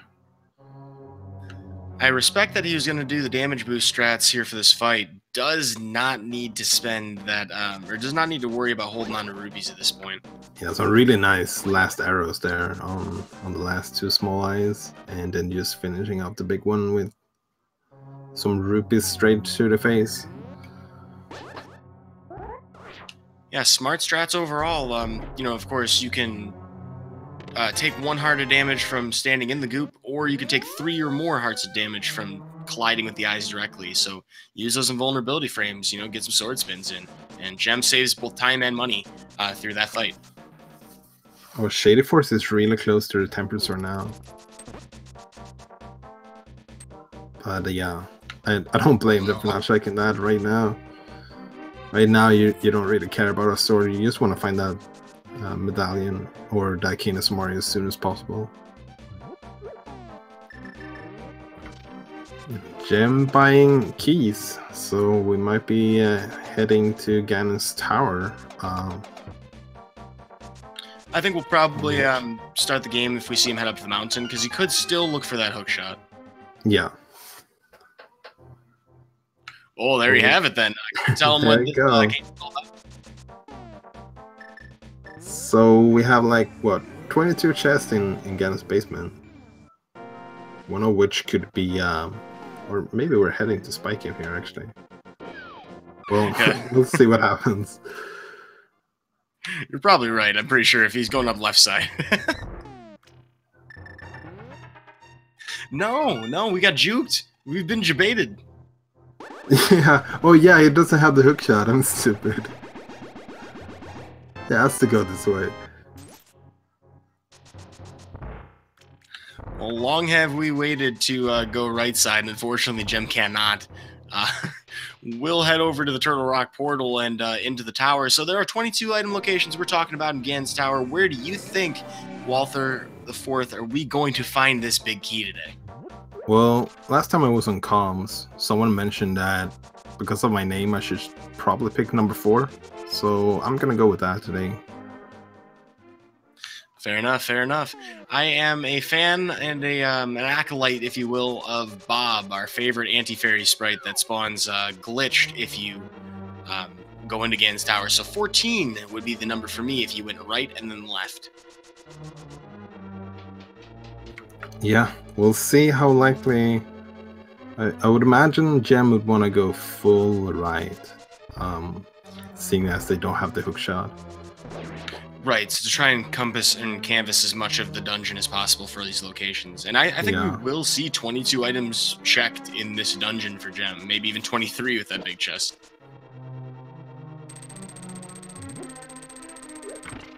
So... Alrighty, well, we will cut that off, and we'll see the first item on the torch is going to be 5 rubies.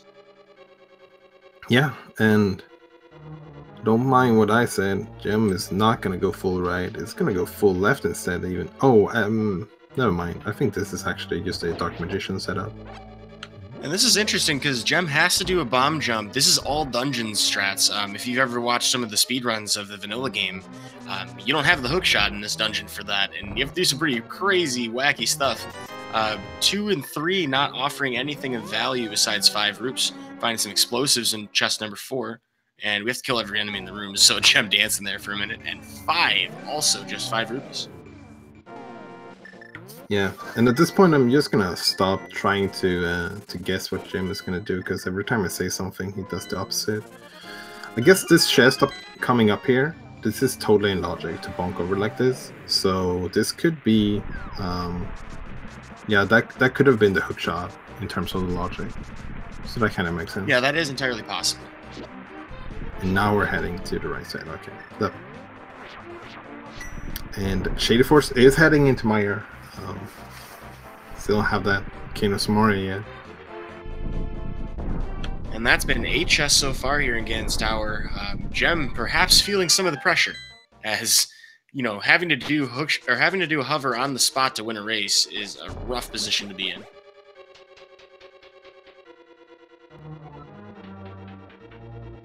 Yeah, it's quite rare to have that situation, so it makes sense that you might not practice that too much.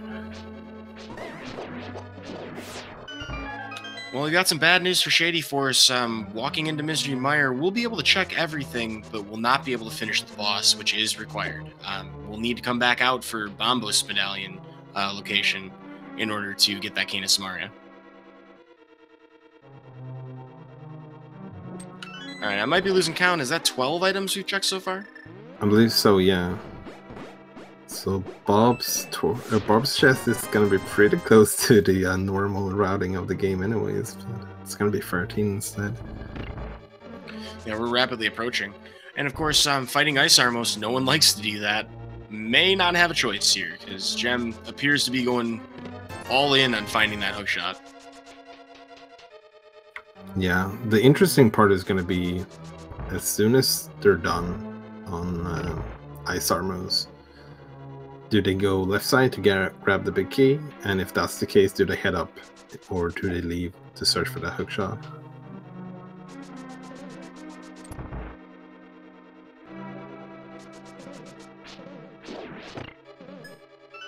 Gem taking advantage of a really nice bonk off of a pot on the ground, or a skull, to get across. There's Bob, our favorite anti-fairy glitched friend. Chest number 13, which is the one, I guess, the location I was predicting before, but not the number. Not going to be fruitful, so Ice Armos it is. Yeah, and we don't have a lot of magic, so we're going for the bow instead. We have a lot of money, so don't need to worry about that too much at this point. One thing you'll note as Gem was starting that fight is that they didn't start rotating until all of them reached their resting position. That's an important detail to remember for that fight, because when you're on ice, it's kind of hard to position. You can actually take advantage of that mechanic to line yourself up for the rest of the fight and get it all done in one fell swoop. Yeah. And Gem is now heading for the last place that's in logic without the hookshot, which is Tile Room. And this would be item number 16 by our current count, I believe. I think it's 17. Third. If Bob was 13. This would be 17, yeah. Numbers. Yeah. Yeah, most of the times you should probably not trust me when it comes to basic math, but every now and then I actually get it right. I suppose between the two of us, somehow, Walter, we'll make it happen. Hopefully these runners can make it happen. Gem not going to be happy about this tile room. Oh, maybe not, but okay, this is interesting, because this means that the hookshot in terms of the logic could be upstairs in Ganon's tower. And yeah, Gem is heading upstairs, and if they don't find the hookshot up here, which we know they won't, I would imagine they will at the very least attempt to hover Moldrum 2. Well, shoutouts to Kinghorn, who is the closest supporter or subscriber to guess the chest location. 16 was their guess. Congratulations, and you win a place on our leaderboard. Gem, though, I mean, we know that we're not going to find that hook shot. I wonder if Gem would leave if he fell a couple times. I mean, the powder's only going to do so much with the anti-fairies downstairs underneath Moldrum 2. You can't try it that many times. Yeah. Yeah, Gem, I don't think even has the powder. It's only Shadyforce that got it. Oh, you're right. That was in Swamp on the left side. Oh, Gem, please be careful. Almost took a death there. He got 1.0. That's something that you can only have happen in Japanese 1.0 version, is where you can take a hit after you're already falling into a pit. But with these fairies in the full magic, ready to go back up to the gauntlet. Yeah, this is going to be very interesting. This is not what I expected to see out of this race. A lot of unusual twists and turns in this race. Well, retro mode being a throwback, I'm starting to see some things that feel a little more like Z1 randomizer.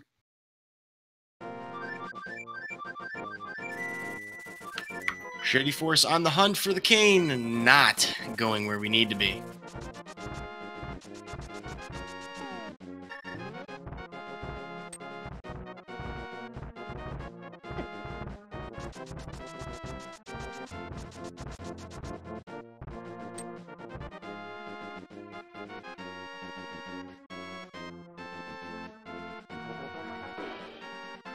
Gem moving on through Gauntlet, making through with pretty good rooms overall. Not really missing much health either. Going to take on Lamolus 2, unfortunately swinging and a missing with that fire rod.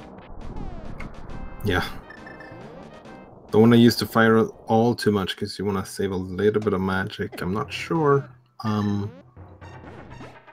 what Gem has in terms of potions. I do believe he has one blue potion at least. And shadyforce, talking about potions, gonna use one here. Making sure they don't die here in Spike Cave. That's a much narrower cave to do in hard mode. You're gonna get rewarded with 100 rupees worth of key.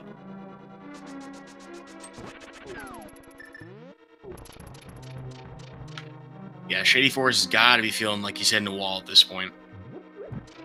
Yeah, it's a very rough spot to be in. And you're one item away from go mode and just keep searching for that one item over and over again. This is where Gems being very thorough in the early game comes back. Because shadyforce did leave a couple of one-off locations every here and there. Yeah, and in that one situation where you're just missing that one item you need, I mean, this is where shadyforce is going to really feel it. Gem actually gets a weapon for Aghanim too, the bug net. We'll probably not be using that in the fight if he manages to get there. Yeah, this is the last location in logic possible for Hookshot, and Gem is going to continue. Yeah. That bug net, by the way, would have been super hype if this was swordless. Yeah. Alright, so here's the hover attempt. Yeah, doing some practice warm up here. It's starting to get it. Oh, and then fell, unfortunately. And then some spike as well.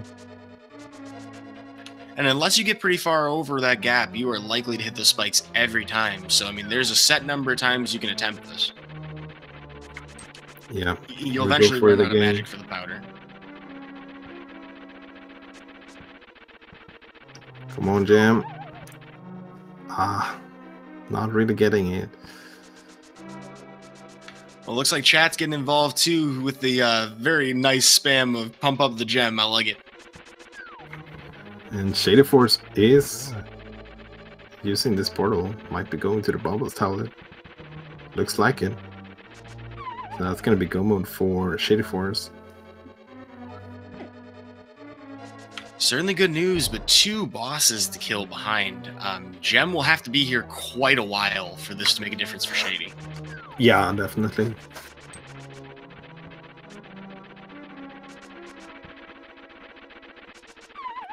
Molder, I'm just looking at him with those big googly eyes, not actually being that much of a threat for this. Gem is opting to go left side, so, you know, for the hovers, so that is possible for him to avoid damage on attempts. Meanwhile, yeah, shadyforce an hour 52 in gets that cane.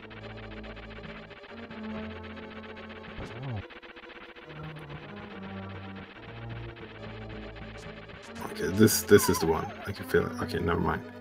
It could have been the one. This is an uber frustrating position to be in for Gem. You know, eventually your arm starts getting tired. You know, it just does not feel good to be doing hovering for extended periods of time. Satisfying to pull one off. Not fun to be in this position in a race, wondering if your opponent's going to dot done any second now. Yeah, that extra stress is definitely a factor for sure. Well, as shadyforce is heading back towards Vitreous and Gem's attempting to do this hover, good time to remind everybody where they are between the two of each other in this group phase. Now, of course, every group is going to have 6 members. All of them are going to race 3 times against each other. Not a best of series, but just kind of win-loss stats for the group. This is the second race between these two. Gem picked the first round settings. This is shadyforce's pick today. So we'll see if that ends up backfiring or not. Oh, Gem. Oh, it got definitely further than before. Not really halfway, but definitely starting to get it a little bit more than the earlier attempts.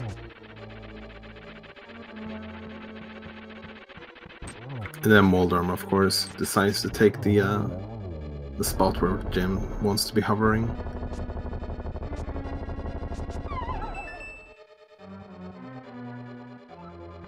Well, he started to catch it a little bit. We also see some spookiness from shadyforce there, but the lag frames from the explosion of the boss can actually make it kind of weird to do your timing. You can eat a couple of inputs from that. So while it is wise to kill Moldorm if you're having some trouble with the lineup or if Moldorm's getting in your way, sometimes it can interfere as well.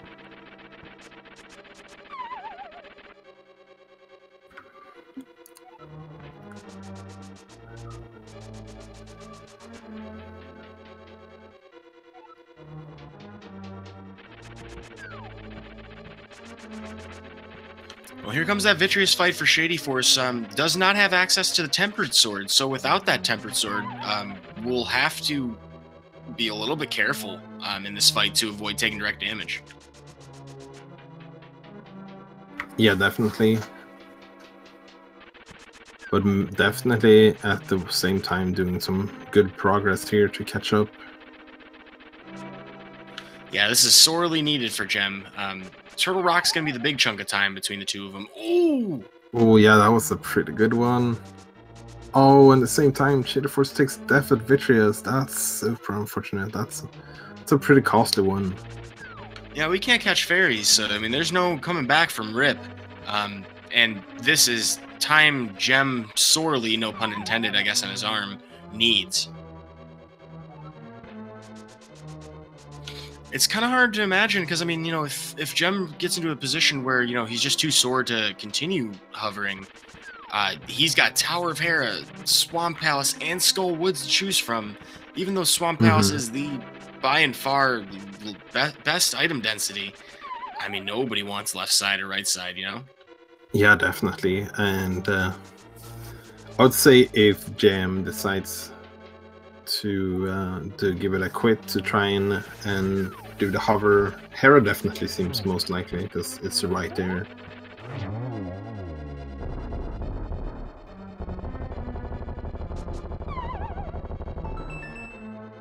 Gem taking down yet another Moldorm. You know, maybe it's a cathartic thing. I would definitely want to kill it every time myself, but I can't hover. Yeah.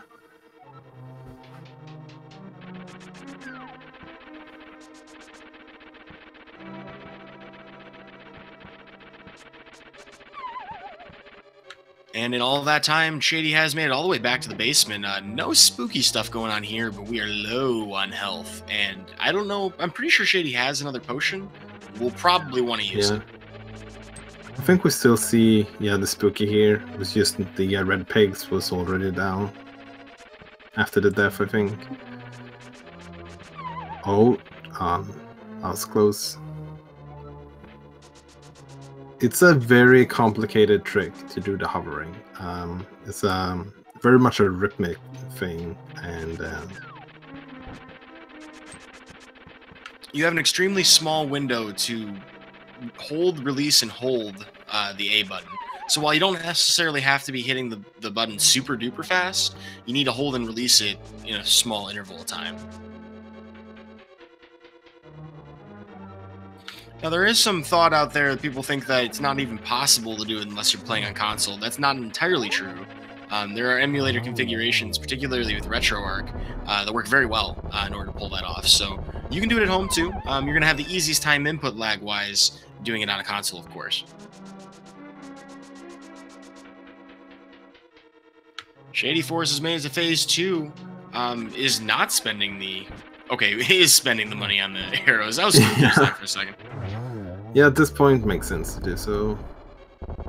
Gem killing Moldorm once again here, waiting for the explosions, and then unfortunately taking another fall.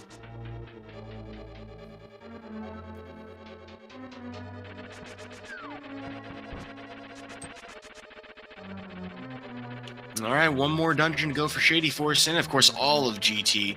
Gem's getting there. Is this it? Is this it? Oh, that was really close. 50% of the way across, maybe even 2/3, depending on the way you look at the pixels. Unfortunately, we can't charge a sword spin and release it at the very end of the hover, which would make it nice and easy because it would plop us right back on the ledge. Yeah, right. I mean, I really admire Gem's perseverance here. This is not a friendly situation for any runner.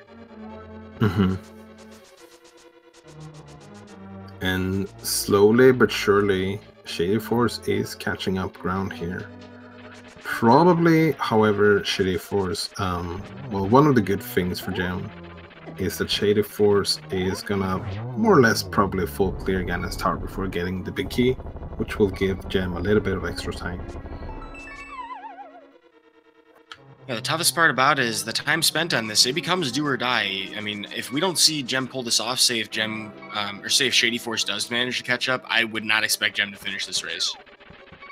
Yeah, that's understandable for sure. They're starting to run a little bit low on health as well here. Well, I'm sure all of you Gem fans out there have faith in him just like we do here in the commentary booth. Shady Force is going to do everything he can to catch up, but Gem could be uncatchable.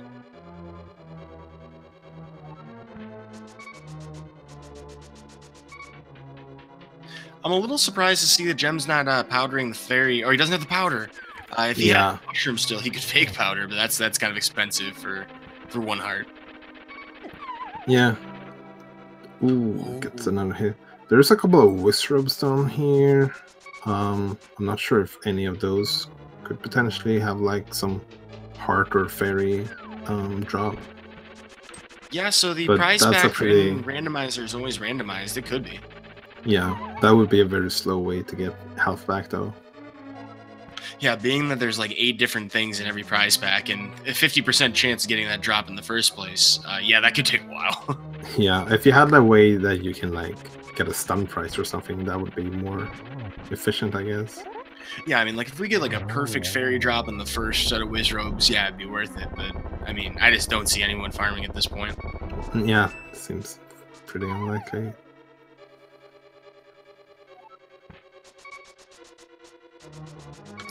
Then again, Gem may be considering it soon. Not really a lot of other options. You know, when it comes down to it, you commit. Okay, here we go. Oh, is this it? Is this it? Ah, so close. The lad was mad, but mad enough, I don't know.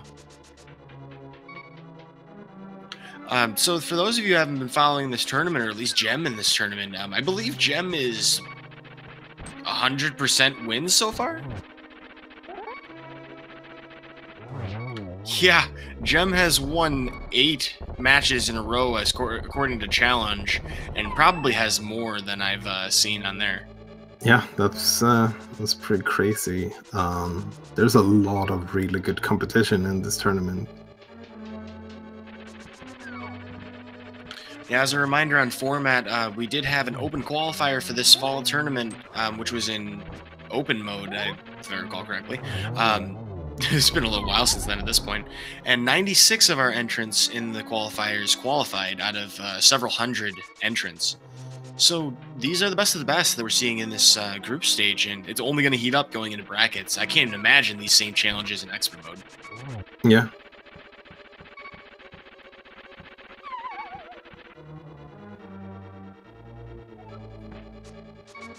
And Shady Force, being in Go mode in Retro and Turtle Rock it's pretty nice, especially if you get like an early big key. So you can just ignore basically everything else if you have enough small keys.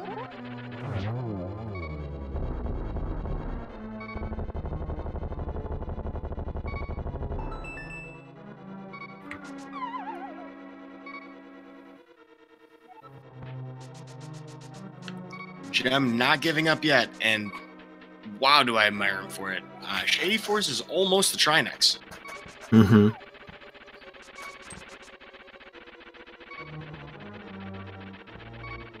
Yeah, the lead has definitely shrunken quite a bit the last couple of minutes, but all it needs is for Gem to get the hover once, and they'll be in a very good shape. And then you hope, you pray that you can still pull off your Aghanim 2 and Ganon fights after your arm is just completely depleted. Yeah, we got a hit there by Moldorm, so using that potion, just in case it managed to happen to land on some spikes or something. That seems like a good idea. Yeah, good to see you had that in reserve. Shadyforce doing pretty well for the Trinex fight. Didn't get iced on the ground at all, and is using hammer strats in lieu of the tempered sword. That could actually be kind of scary, depending on if we miss any shots. Yeah. Also, yeah, it's gonna make things a little bit slower. But I mean, he is making it through. Oh, and Hey! there we go. Getting the last chest as well. You definitely deserve that chest. Got a small key. Not gonna help him very much, but got the hover. So Gem is in a pretty fantastic spot here right now. Gem pulling off the incredible. Very few people out there, I mean, even people who can hover, very few people can actually pull that off in this kind of setting. So Gem just has to coast through to the finish at this point.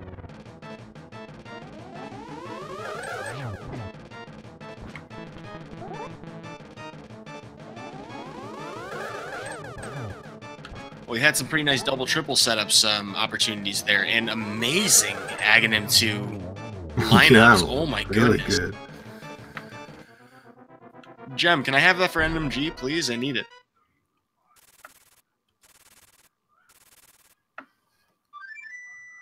Hey, so I know people are counting the Aghanim 2 cycles, but does anybody have a count on hover attempts? Because I am just floored by Gem right now.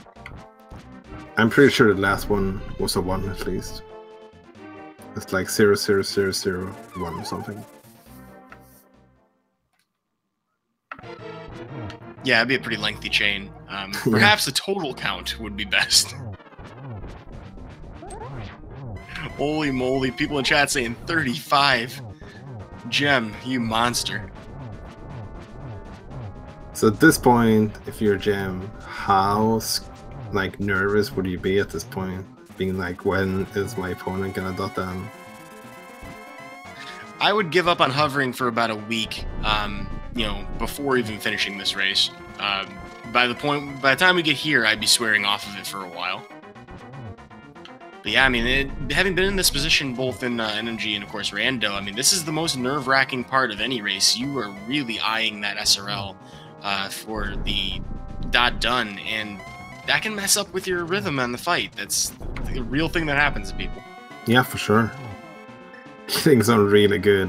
1 cycles and strat. Basically all of the phases he's burning through them. Yep, gonna drop his 200 rupees deposit to the Bank of Ganon to annihilate him. And as long as we get across that Triforce room, we should finish up this race in first place for Gem. Yeah, I get your GGs in chat. Gem is about to finish the seed. Well, with that, Gem will cross over into the Triforce room with an official SRL time of 2 hours, 7 minutes, and 4 seconds. GG, Gem. Yeah, for sure. Big GGs.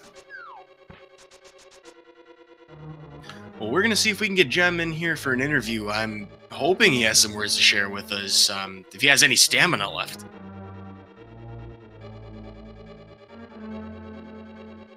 Oh, and it looks like he is actually in the waiting room. And at the same time, judging by Shadyforce's screen, it appears that Shadyforce will forfeit. Understandably so. This has been a pretty rough race to even withstand at all. I'm impressed with both of these runners right now. So looks like Gem has joined us in the voice chat. Congratulations, Gem, and GG. Hey, thanks. Man, I was praying. Well, kinda. But yeah, I was praying for him to just stop done. Yeah, well, I decided to just keep going until he finishes, and somehow I still won, I guess. Yeah, this might have been the stupidest thing I've ever done. You know, you say that, but you did win. Yeah, I guess so.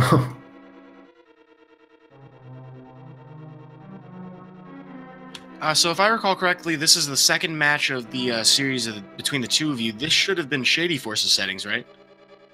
Yeah, it was. I would never pick Rich. Such a dumb mode. Hate it. You know, we you're saw, right. and you haven't really had a chance to see what we've seen. I think Walter is about to do the same thing. I'll let you take this one. Sorry.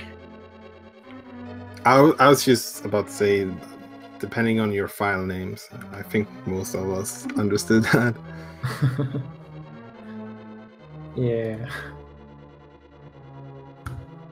Well, I didn't really enjoy it at all, the mode, but oh well. We Yeah, then the definitely end. had a lot of good farming possibilities in this seed. Yeah, but just the whole that you have to farm is annoying, which I don't Yeah, like. And then you have that's to spend a bunch of understandable. time buying keys, and then you have to search for these take any caves. It's just not fun to me. So by the end, I was so annoyed by the seed, I just decided, okay, I'll try hovering. And if I lose because of that, then I lose. So I don't care.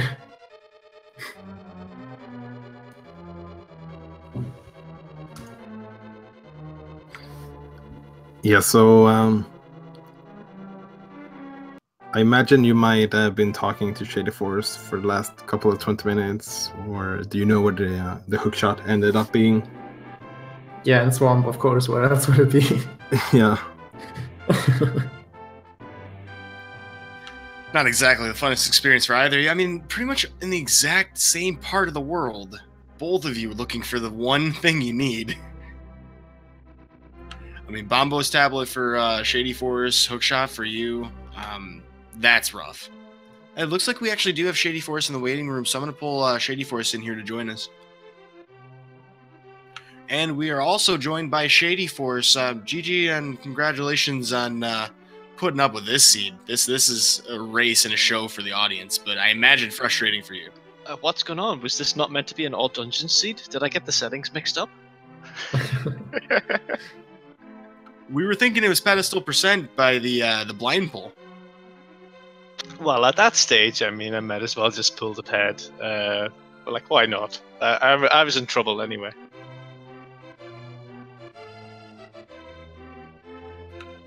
So Shady, you had picked retro mode for this seed, and we got to see some really awesome stuff.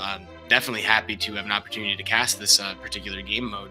I wanted to ask you, did you have any particular reason for picking retro?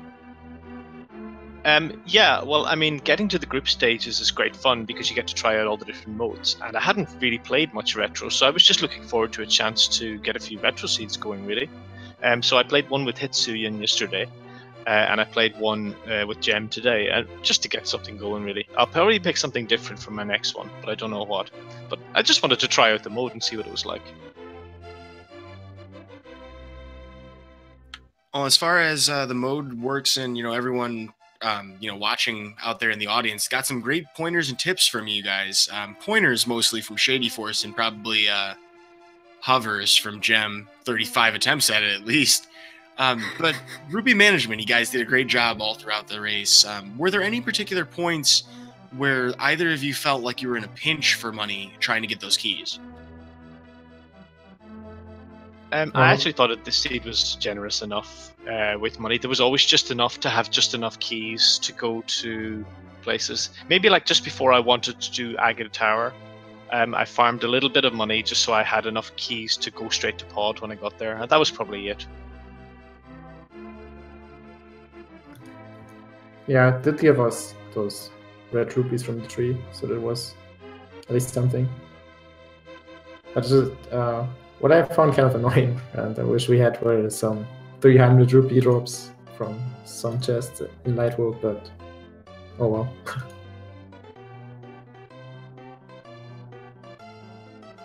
All right, so I think the elephant in the room regarding groups going into brackets, because I know everyone's got this on their mind, but who is afraid of expert mode coming up? I'm looking forward to that. I like expert. It's fun. I was a little wary of expert mode. I mean, not that I'm getting to the brackets anyway. I'm just here for the groups, really, to be honest. But I was wary of expert until I played some hard mode seeds in this group. And I don't find hard mode really that hard. You just have to be a bit more careful of places. But it's not actually that bad. Whereas expert is probably going to be a bigger step up and it's going to be a proper challenge. So it actually sounds quite interesting. Well, I would, of course, caution you against counting yourself out at any point, unless statistically speaking that's the case. Shadyforce, of course, you are one of the 96 who were good enough to actually make it into groups. So, I mean, I think pretty much anybody in that player set does have a chance, but I'm going to let you guys in on a little bit of a mode-specific piece of information that not everybody necessarily might know. In Retro, you can actually exceed your normal health cap per difficulty. So if you guys end up getting into Expert for the brackets, you may want to remember that your Take Any caves can get you above that 9 heart limit. Yeah, but 9 hearts is plenty anyway. Who needs more than 9 hearts? It's not like Spoken anybody like a real here NMG. died Vitreous or anything. I love that you represent NMG Shadyforce so much in your strats. That's something that's always been fun about watching you. And of course, I don't think I need to do too much to roll out the red carpet for Gem. After all, you did win the summer tournament, so I think your legacy speaks for itself in this regard. So going forward, I know the two of you have one more race. Do you guys have that hashed out or planned out at all? Not yet, but I know what I'm gonna veto. Oh boy. I guess it starts with an R and ends with Etro. Oh, pretty much. Yeah, a different mode will be fun anyway. I wouldn't really want to do the same mode twice. I'd like it to be something different, just for a bit of variety.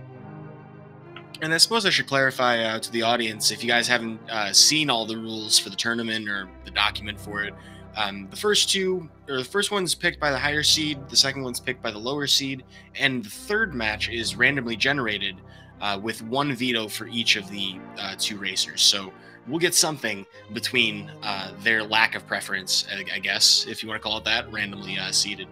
We're looking forward to that. That's going to be really exciting. I think that's pretty much everything I needed to ask. Walter, anything you'd like to throw to these two? Well, it was a very interesting run, to be sure. Not maybe what most people expected to happen, but it was definitely very entertaining. And I wish both of you the best of luck in your groups. I'm not sure exactly how your group is looking right now. Well, Gem has basically got the group in the bag, right? Not gonna get ahead of ourselves, but Gem's got it in the bag, right? Trust me. And then there's like 4 or 5 of the rest of us, and it could go anyway. So the group's really interesting, I think. Yeah, I'm looking at the challenge, and oh my goodness, Gem, you have W's everywhere. Yeah, Nice it went pretty well so far. I mean, this race was there for the taking the way things turned out. It's very unusual, like, to get over a 2-hour seed on a not even all dungeons run. This race was there to be won, but it just wasn't happening for me. I just wasn't really getting much luck and making some mistakes. So it's possible to beat Gem, but it's just he's very good and he's very consistently good. So he's always going to be a favorite in almost any matchup. Well, I know everybody out there tuning in here on Speed Gaming is definitely rooting for both of you guys, and I imagine Gem's certainly got a lot of fuel to get to the top. Folks, if you do want to support these guys and thank them for the awesome race that they put on display for us, and some great game knowledge from both of you, the best way to do so is give them a follow here on Twitch. You'll see the links to their channels directly beneath the !R command. And of course, there's a little bit of housekeeping business. We do have a lot of races both on the schedule for today and going forward. As for what we have for restreams today, you can also find the next match that's going to start will be at 8:30 p.m. tonight on Speed Gaming 3 between Kern and Maximum Barnage. That's going to be an inverted seed. And we'll also have one at 10:30 p.m. on Speed Gaming 3, immediately following between the two of them as well. That'll be their game 3. So that doubleheader will end in an Randomizer seed at that, which would be very exciting to watch. If you haven't seen Randomizer, it's chaotic. That's just the best way to describe it. Any last thoughts that the two of you would like to share? Start with you, Gem.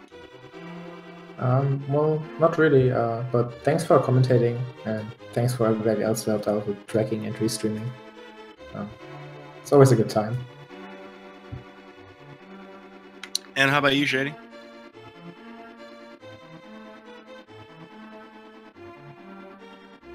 Any particular fans out there you'd like to shout out?